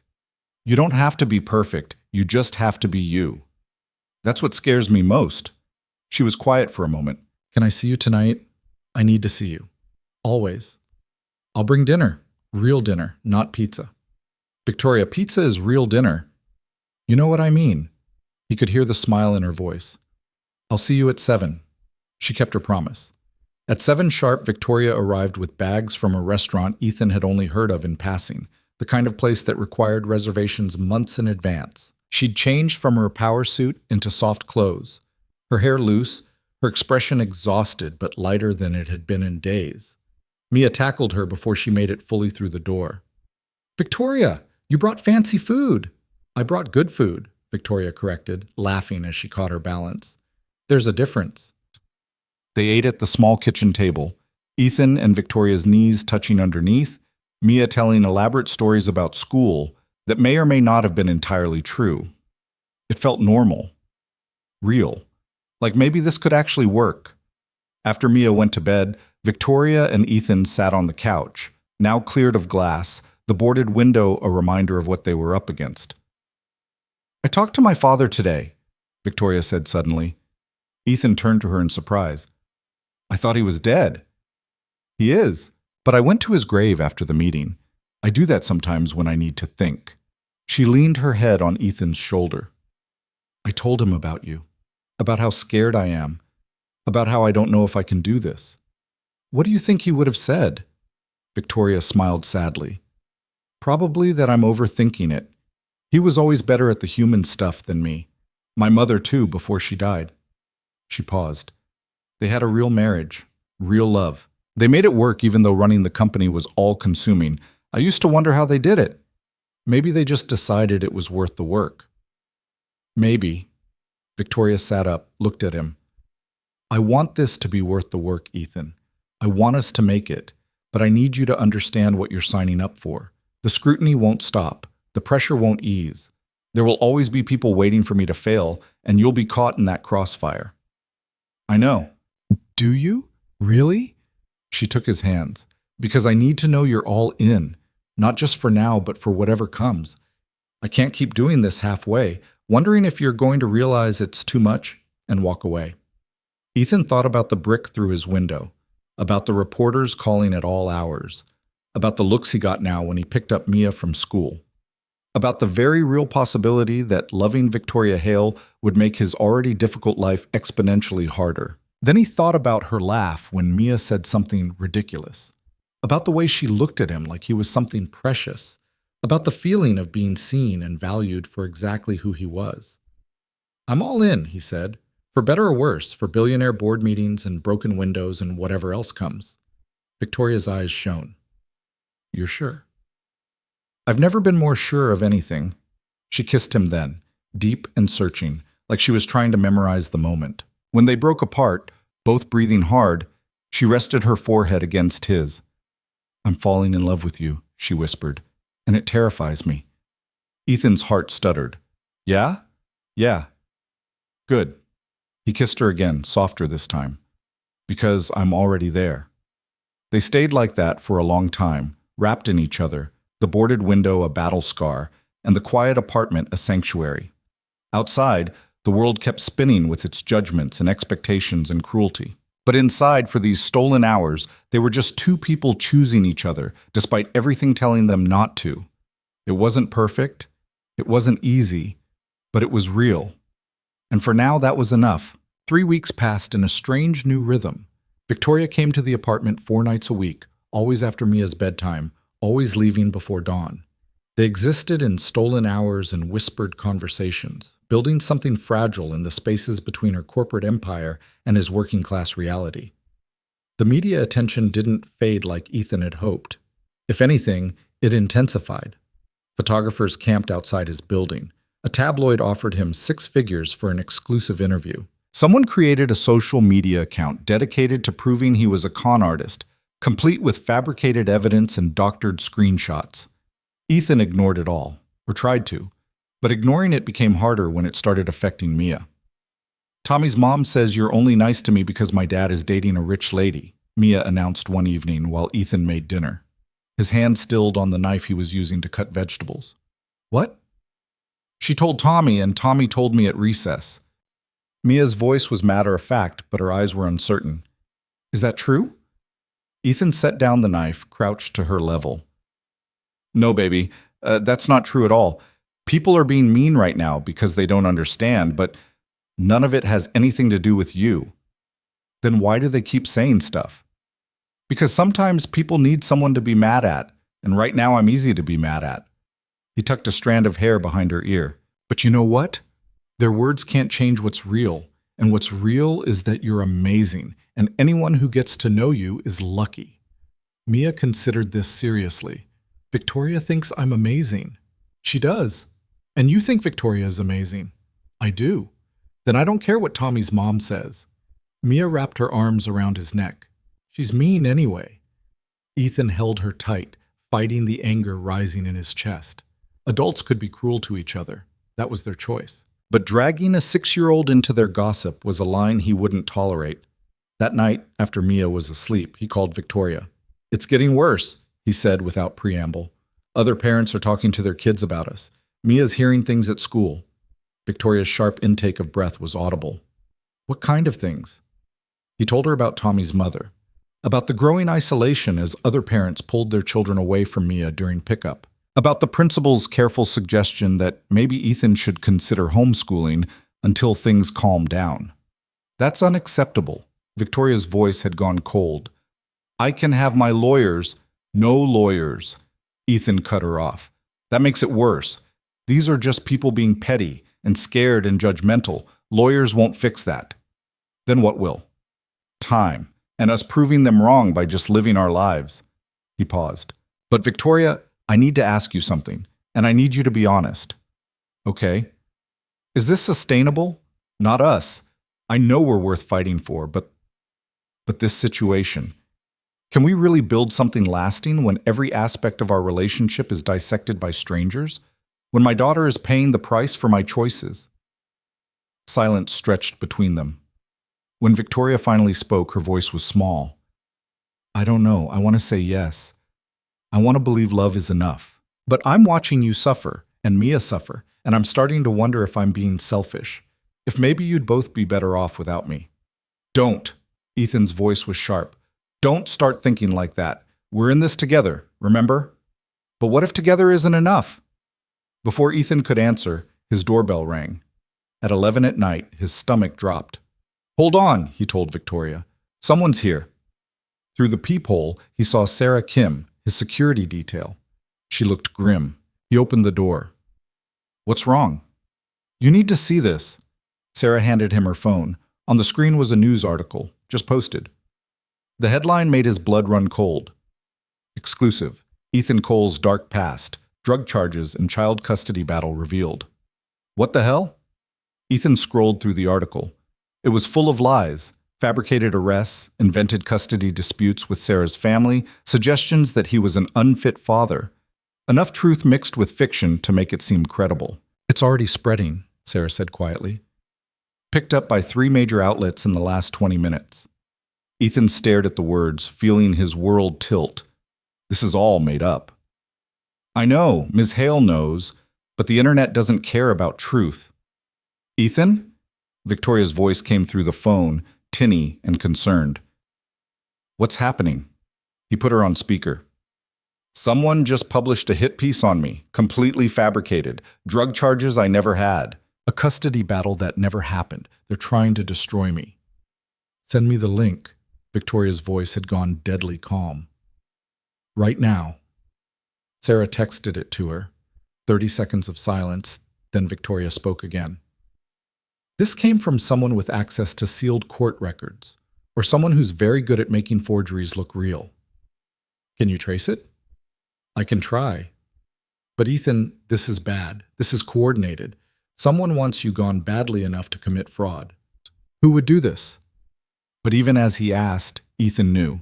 Someone from Victoria's world. Someone who saw him as a threat. I have my suspicions. Victoria's voice was ice. Give me 6 hours. I'll know who's responsible by dawn. And then what? Then I'll destroy them. The certainty in her voice should have been comforting. Instead, it scared him. Victoria, you can't just watch me. She hung up. Ethan looked at Sarah. She's going to do something reckless. Probably. Sarah took her phone back. For what it's worth, whoever did this picked the wrong target. Miss Hale doesn't forgive, and she doesn't forget. That's what worries me. The rest of the night was a blur. Ethan called his mother, warned her about the article before she saw it on the news, called Mia's school, asked them to ignore any parents who mentioned it, sent a statement to the one journalist who'd been fair to him, categorically denying every claim. But the damage was done. By morning, his phone was flooded with messages. His boss called, voice tight with apology, to say corporate had requested Ethan take a leave of absence until the situation resolves. 3 of Mia's friends' parents had already emailed the school requesting their children be moved to different classrooms. At 6 a.m., Victoria showed up at his door. She looked like she hadn't slept, her eyes red-rimmed but blazing with fury. I found them, she said. Ethan pulled her inside. Who? Marcus Chen, my CFO. Victoria's hands clenched into fists.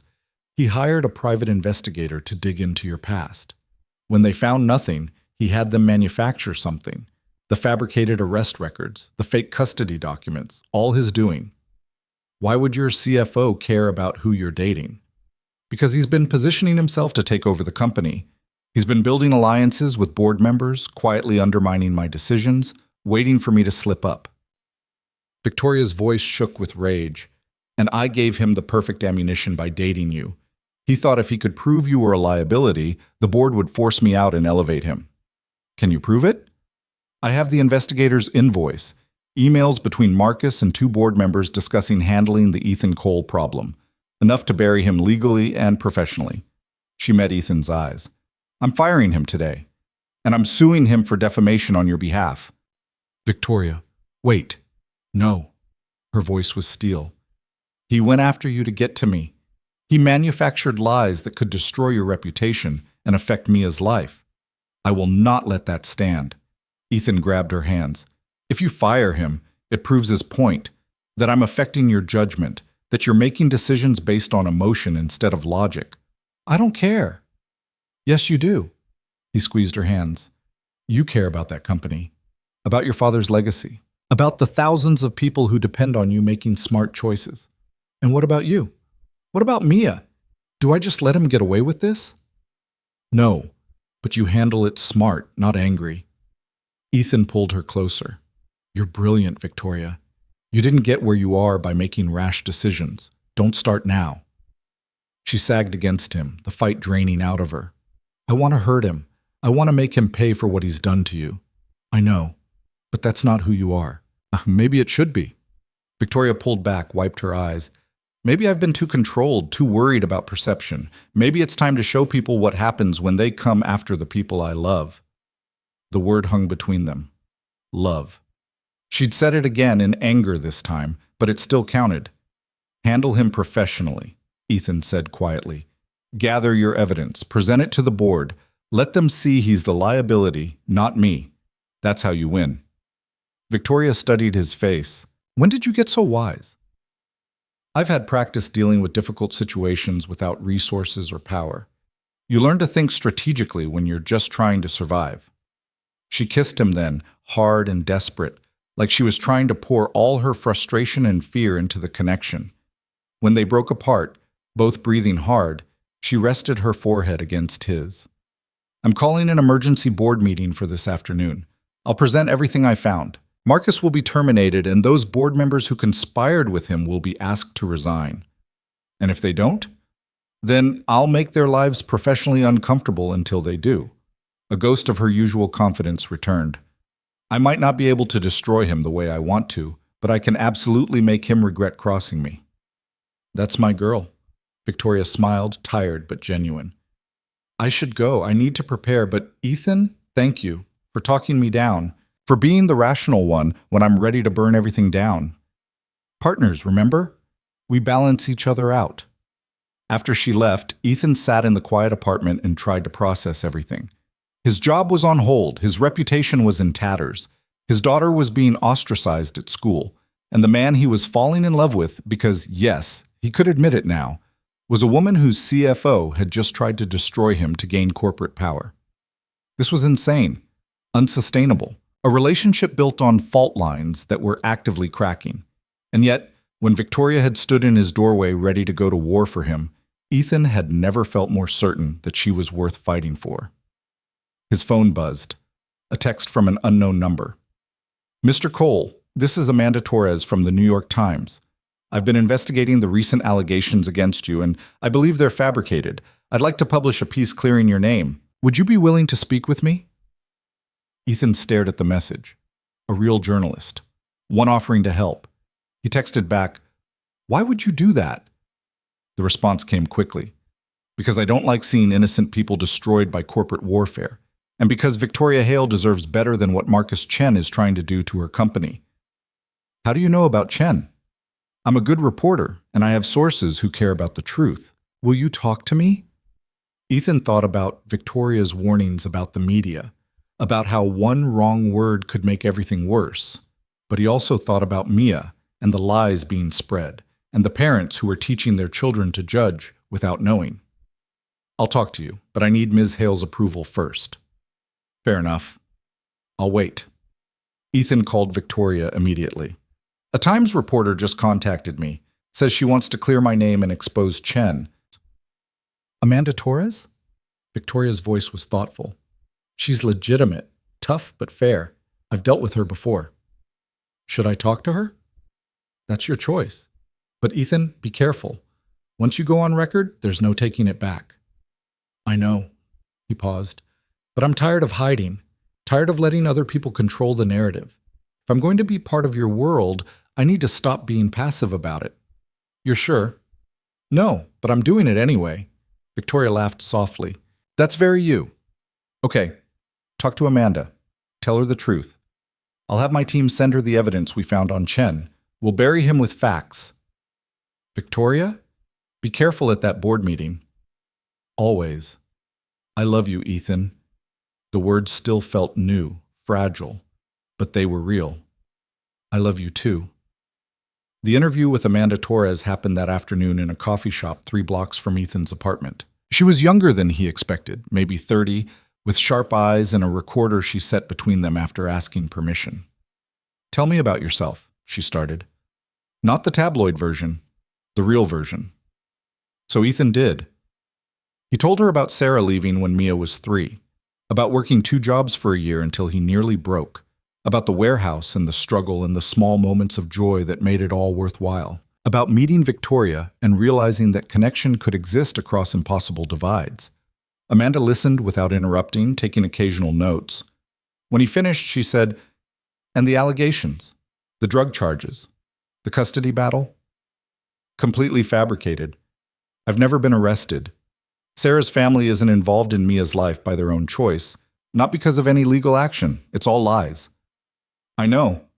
Amanda pulled out a folder. I have the investigator's original report. The one before Chen had him doctor it. Want to know what it says? Ethan nodded. Subject Ethan Cole. No criminal record, stable employment history. By all accounts, an excellent father. No concerning associations or behaviors. Conclusion. Clean. Amanda looked up. Chen took that report and turned it into a hit piece because you had the audacity to date his boss. Why are you helping me? Because I'm tired of watching powerful men destroy innocent people to protect their own interests. Amanda leaned forward. And because Victoria Hale has been on my radar for years. She's brilliant, ethical, and transformative in an industry that desperately needs it. If Chen succeeds in forcing her out, the company will suffer. So will thousands of employees. This isn't really about me, is it? No, Amanda admitted, but that doesn't mean you don't deserve help. Consider it a bonus. The article went live at 6 p.m., just as Victoria's board meeting was ending. Ethan read it on his phone, Mia coloring at the kitchen table, and felt something loosen in his chest. Amanda had been thorough and fair. She laid out the fabricated allegations, contrasted them with the actual investigator's report, and connected the dots to Chen's attempted corporate coup. She interviewed former colleagues who vouched for Ethan's character. She even found Sarah's sister, who confirmed on record that there had never been any custody dispute. The piece ended with a single paragraph that made Ethan's throat tight. Ethan Cole is not a gold digger or an opportunist. He's a single father doing his best in impossible circumstances who happened to fall in love with someone powerful. The real scandal isn't their relationship. It's that powerful men feel entitled to destroy that relationship to serve their own ambitions. His phone rang. Victoria, voice breathless with triumph. It worked. The board saw Amanda's article just before I presented my evidence. Chen tried to deny everything, but the emails were ironclad. They voted unanimously to terminate him. The two board members who helped him resigned rather than face formal investigation. Is it over? Not completely. There will be fallout, legal battles, probably more media attention, but the immediate threat is gone. She paused. Ethan, you did this. By being willing to go on record, you gave the board the courage to act. You saved my company. We did it together, always together. He could hear the smile in her voice. I'm coming over. I don't care who sees or what they say. I'm coming over and we're celebrating. She arrived 20 minutes later with champagne and cupcakes and a lightness Ethan hadn't seen in her before. Mia cheered at the cupcakes, oblivious to the corporate drama that had just unfolded. Victoria swept her up in a hug, spinning her around until they both laughed. Later, after Mia went to bed full of sugar and happiness, Victoria and Ethan sat on the couch with champagne neither of them had touched. I was thinking, Victoria said quietly, about what comes next. Yeah?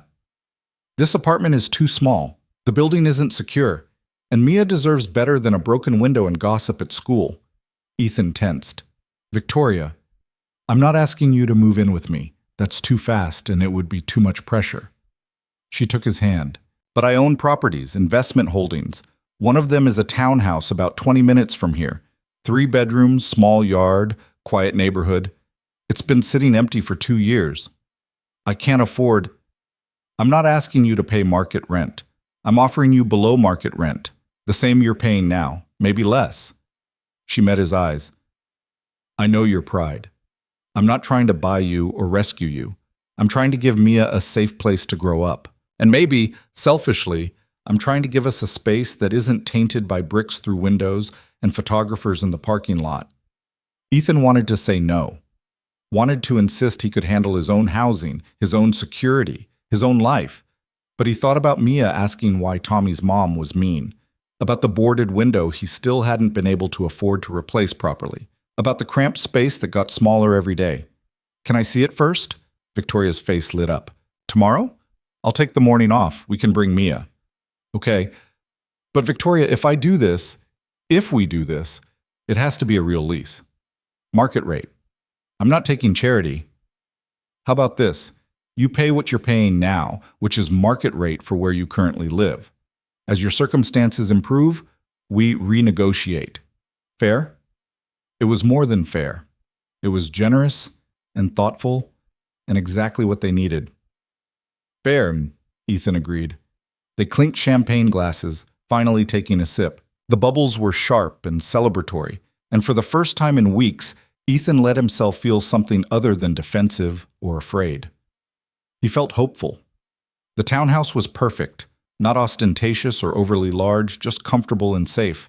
Mia loved it immediately, running from room to room, exclaiming over the backyard and the extra bedroom that could be just for playing. Victoria watched her with soft eyes, then looked at Ethan. What do you think? I think you're trying to make this too easy. Maybe. Is that so bad? Ethan pulled her close, right there in the empty living room with Mia's laughter echoing from upstairs. No, it's not bad. It's just hard to accept sometimes that you want to help, that you care enough to make things easier. Get used to it. Victoria kissed him softly, because I'm not going anywhere. Not. They moved in 2 weeks later with help from Victoria's people, though she was careful to make it look like a regular moving company, not a billionaire's private staff. The neighbors were friendly but incurious, a neighborhood where people minded their own business. Mia thrived. New school, new friends, no whispers about her father and his famous girlfriend. Ethan found a new job, better hours, better pay, through a connection that may or may not have been Victoria's doing. He chose not to ask, and Victoria started spending nights. Not every night, but enough that Mia stopped calling her Victoria and started calling her V, a nickname that stuck despite Victoria's initial protests. It makes me sound like a comic book character, she complained one evening while helping Mia with homework. You kind of are, Ethan pointed out. Billionaire with a secret identity as someone who actually eats pizza and helps with multiplication tables. Mia giggled. V is a superhero. Victoria rolled her eyes, but she was smiling. Life settled into something approaching normal. The media attention faded to background noise. Chen's legal troubles kept tabloids busy enough that Ethan and Victoria became old news. The board stopped questioning Victoria's judgment, especially after she successfully negotiated a merger that doubled the company's value. But Ethan knew better than to think the storm was completely over. People like Marcus Chen didn't disappear quietly. Power struggles didn't end with one vote. And loving someone in Victoria's position meant accepting that stability was always temporary. He just didn't know how temporary until the phone call came. It was late March, 3 months after they'd moved into the townhouse, when Victoria's lawyer called with news that made her go pale. What is it? Ethan asked as she hung up. Victoria looked at him, fear and determination warring in her expression. Chen is suing me. Personal lawsuit, separate from the corporate termination. He's claiming I defamed him, destroyed his career without cause, and he's asking for damages. She paused. $50 million. Can he win? Probably not. We have evidence, but he doesn't need to win. He just needs to drag it out, make it messy, keep me tied up in litigation long enough that the board loses confidence again. Victoria's hands shook slightly. And Ethan? He's naming you as a co-defendant, claiming you conspired with me to destroy him. The words hit like a physical blow. What? He's arguing that our relationship is the source of my compromised judgment, that you influenced my decision to fire him, that together we fabricated evidence against him. She met his eyes. He's going to put our entire relationship on trial. Ethan sat down heavily. This wasn't just about corporate politics anymore. This was personal. This was someone actively trying to destroy what they'd built. What do we do? Victoria moved to sit beside him, took his hands. We fight, together. We give depositions. We present evidence. We show that every decision I made was based on his actual misconduct, not personal vendetta. She paused. But Ethan, it's going to be brutal. They'll dig into everything. Our relationship, your past, Mia. Nothing will be private. Mia. The word came out choked. They'll drag her into this? They'll try. But we have good lawyers. We can protect her. Victoria's voice was firm, but her eyes were worried. I won't let them hurt her. I promise. Ethan wanted to believe her, wanted to trust that love and truth were enough. But sitting in their beautiful townhouse, looking at the life they'd built together, he couldn't shake the feeling that they were standing on the edge of something that could break them both. I'm scared, he admitted. Me too. Victoria pulled him close. But we've survived everything else. We'll survive this too. Outside, the sun was setting over their quiet neighborhood.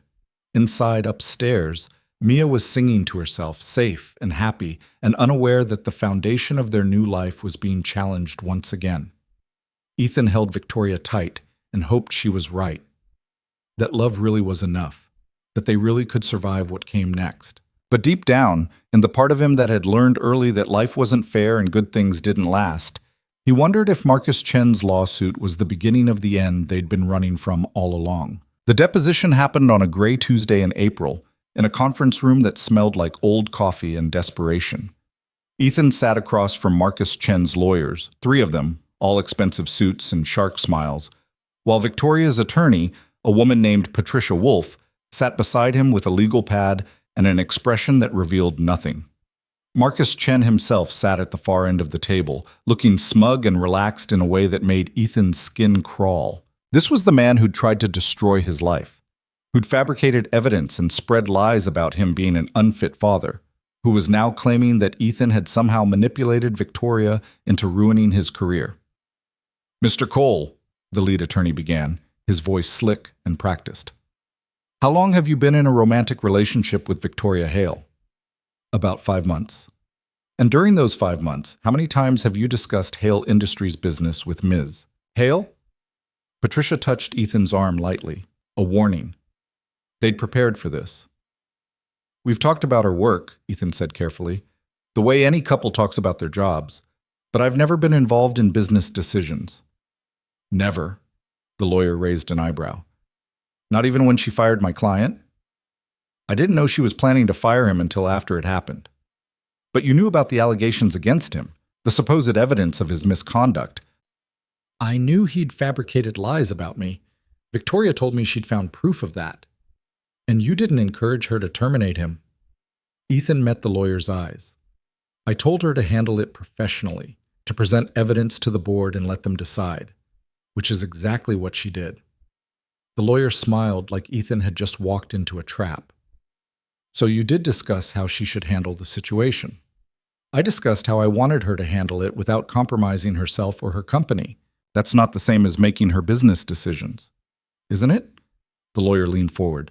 "Mr. Cole, isn't it true that you stand to gain financially from your relationship with Ms. Hale? That you're currently living in property she owns at below market rent?" "I'm paying what I paid at my previous apartment." "Which is substantially less than market value for the property you now occupy." Patricia cut in.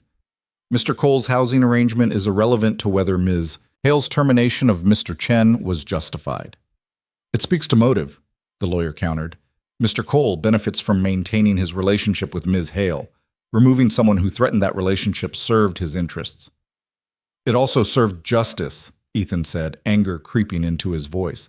"Your client committed fraud. He fabricated evidence to destroy my reputation. Victoria fired him because he was a liability to her company, not because I asked her to." The lawyer's smile widened. "So you admit you wanted him fired?" "I wanted him held accountable. There's a difference." The deposition went on for 3 more hours. They picked apart every conversation Ethan had ever had with Victoria about work, every dinner where she'd vented about board politics, every moment of support he'd offered when she was stressed or overwhelmed. They twisted it all, made it sound calculated and manipulative, like he'd been running some elaborate long con from the moment they met. By the time it ended, Ethan felt hollowed out and angry. Patricia walked him to the elevator, her expression grim. "That was rough," she admitted. "But you did well, stayed calm, didn't let them bait you into saying something stupid." "Did it matter?" "Yes. Chen's team is trying to paint you as a gold digger who manipulated Victoria. Your answers showed you as someone who supports his partner without controlling her. That distinction matters." "It doesn't feel like it matters." Patricia's expression softened slightly. "Mr. Cole, I've been doing this for 20 years. I've seen a lot of relationships tested in litigation. Most don't survive. The pressure, the scrutiny, the constant questions, it breaks people apart." She paused. "But you and Victoria? You're different. You actually care about each other. That's rare."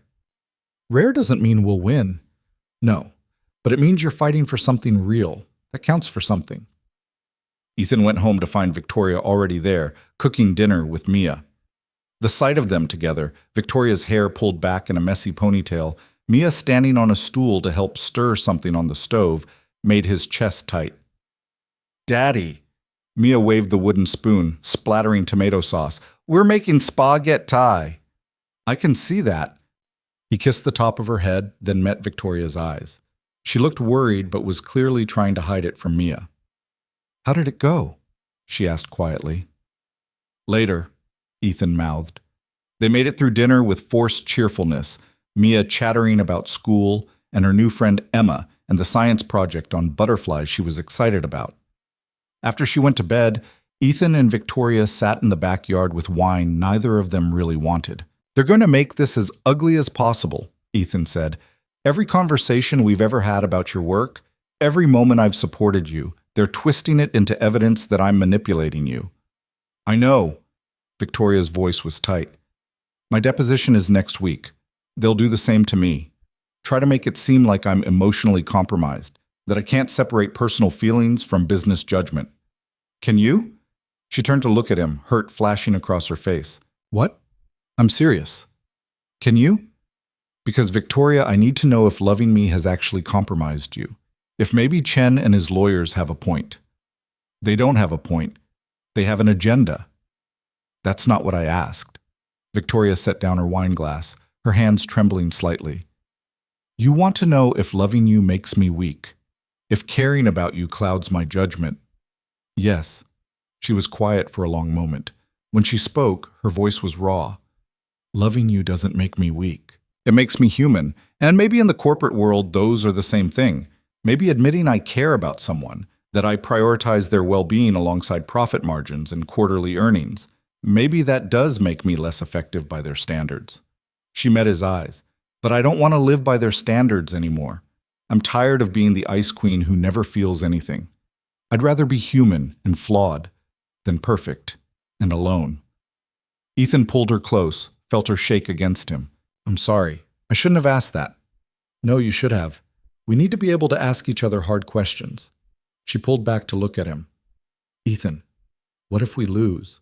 What if Chen wins his lawsuit? Or even if he doesn't, what if the damage is done? What if the board forces me out anyway? Then we figure out what comes next.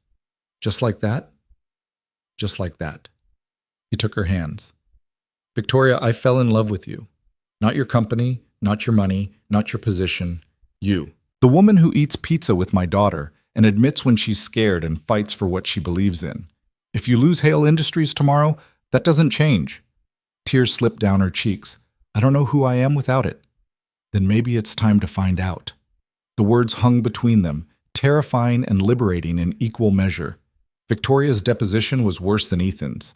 Chen's lawyers questioned every decision she'd made in the 6 months since meeting Ethan. Every contract, every termination, every strategic move. They brought up the board's vote of no confidence, her CFO resignation, the stock fluctuations after their relationship went public. They painted a picture of a woman spiraling out of control, making reckless choices driven by emotion rather than logic. Patricia called Ethan afterward, her voice unusually strained. Victoria held up well, but they got some damaging sound bites.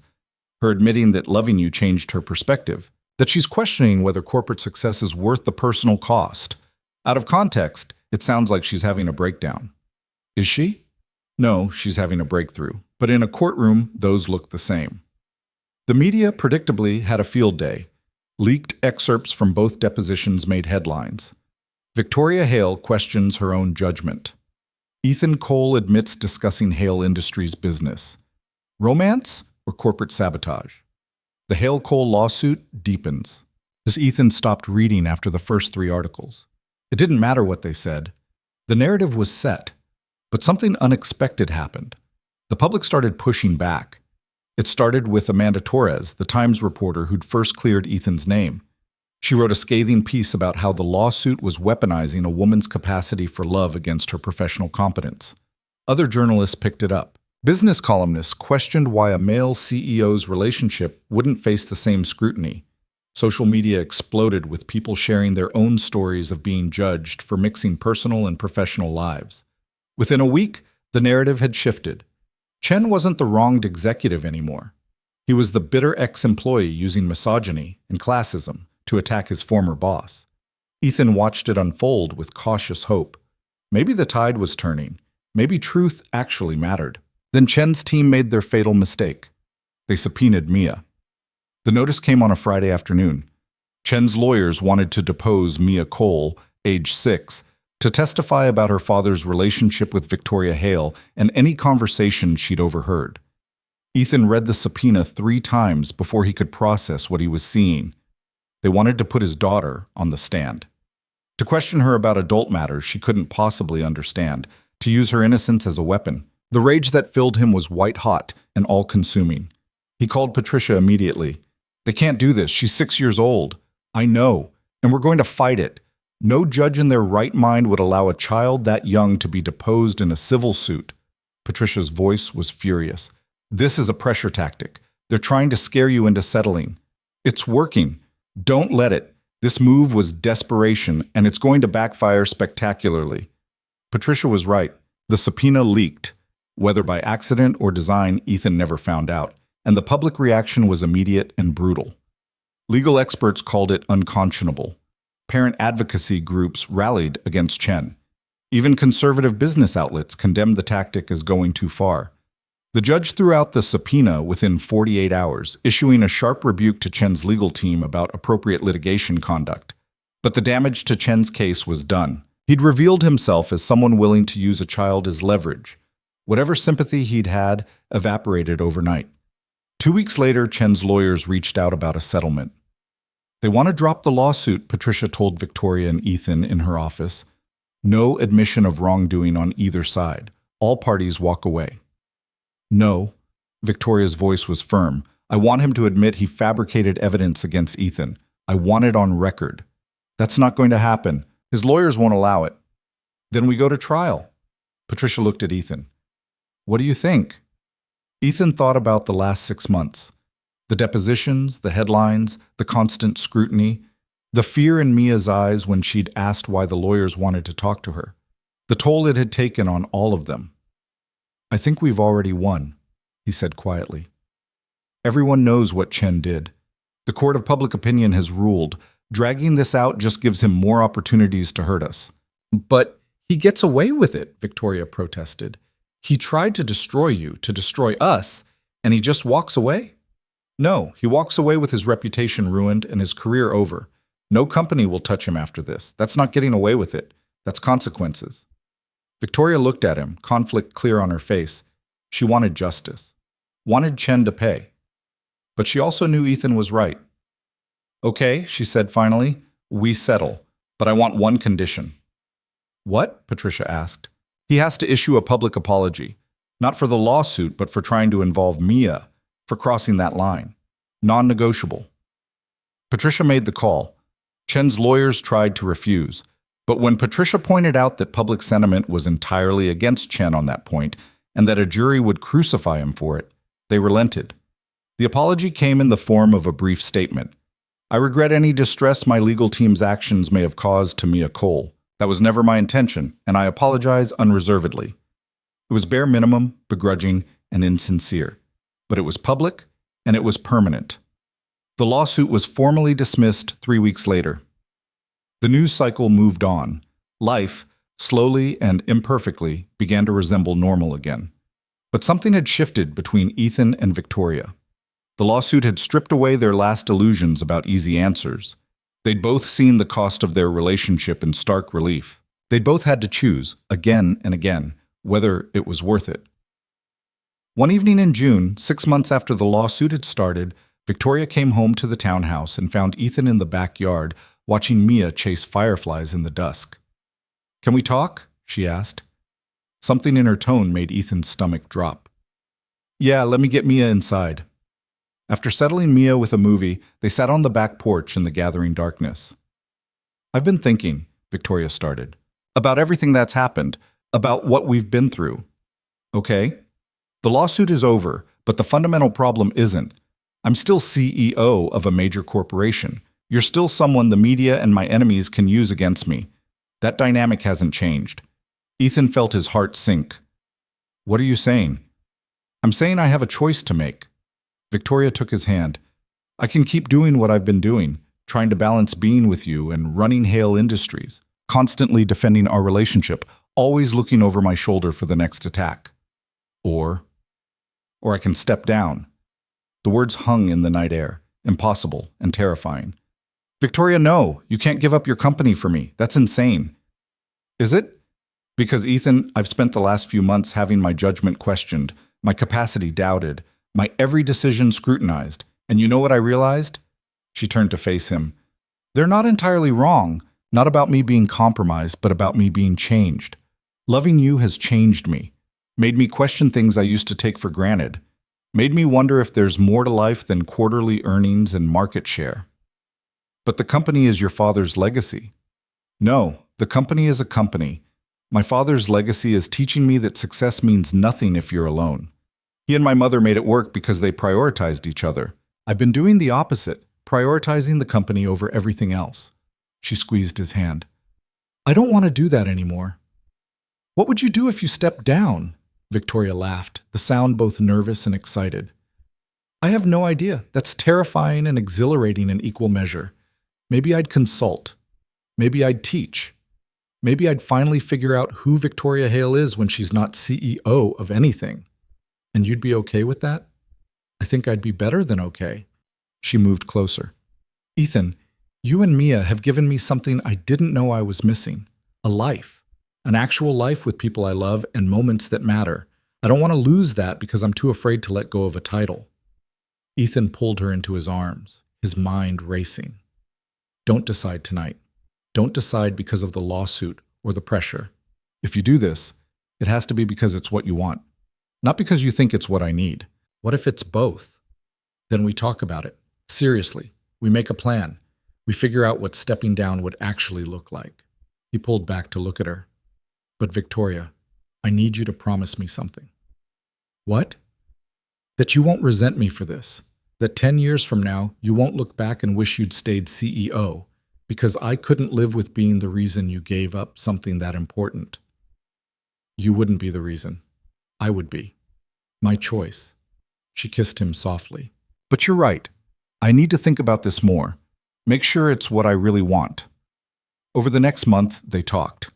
Long conversations late into the night about what life could look like if Victoria wasn't running Hale Industries, about what would fill that space, about whether she could handle going from one of the most powerful women in business to just another person.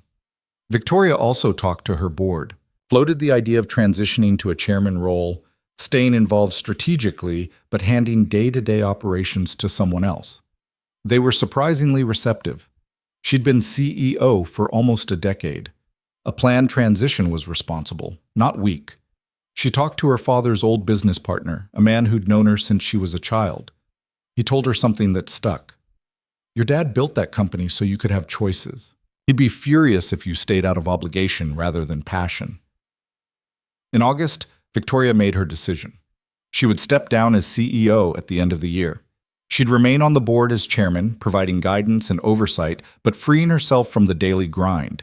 The company would hire a new CEO, someone brilliant and hungry who could take Hale Industries into its next chapter, and Victoria would figure out who she was beyond the title.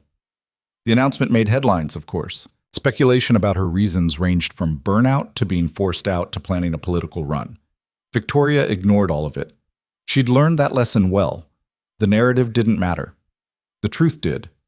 On her last day as CEO, the company threw a celebration that felt more like a wake. Speeches about her accomplishments, toasts to her leadership, a presentation of her greatest hits in growing the company. Ethan and Mia came, sitting in the back of the ballroom. Mia was bored within 15 minutes, but Ethan watched Victoria navigate the crowd with grace and confidence. She looked lighter than he'd seen her in months, like she'd put down a weight she'd been carrying too long. When it was over, they drove home together. Victoria in her own car following Ethan's, both headed to the townhouse that had become their shared space without anyone officially deciding it.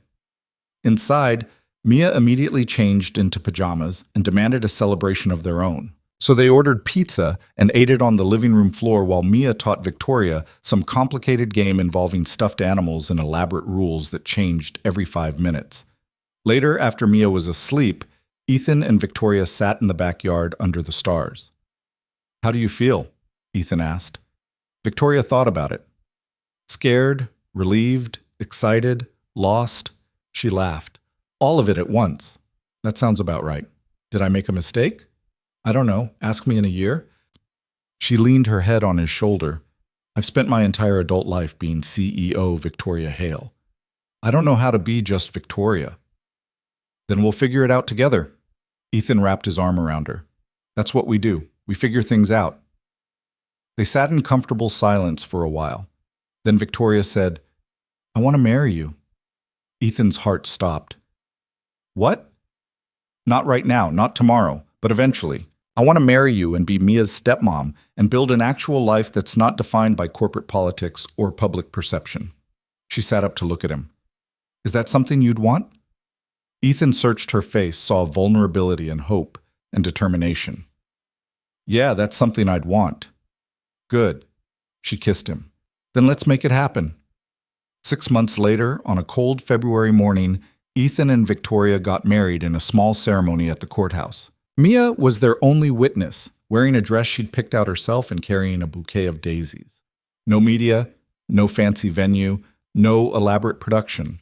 Just two people who'd fought through hell to be together, making it official. Afterward, they got pancakes at a diner Mia loved. The waitress recognized Victoria and asked for a selfie.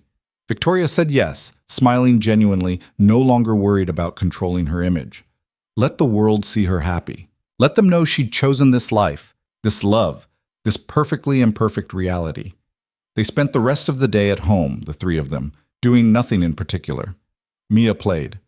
Victoria read. Ethan cooked dinner. It was ordinary and beautiful and exactly what they'd fought for. That night, after Mia was asleep, Ethan and Victoria stood in their bedroom. Their bedroom now, officially, no more pretending she didn't basically live there, and looked at each other. We did it, Victoria said softly.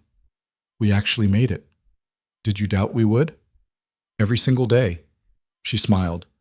But I kept choosing you anyway. That's all it takes. Ethan pulled her close. Choosing each other, every day, even when it's hard, especially when it's hard.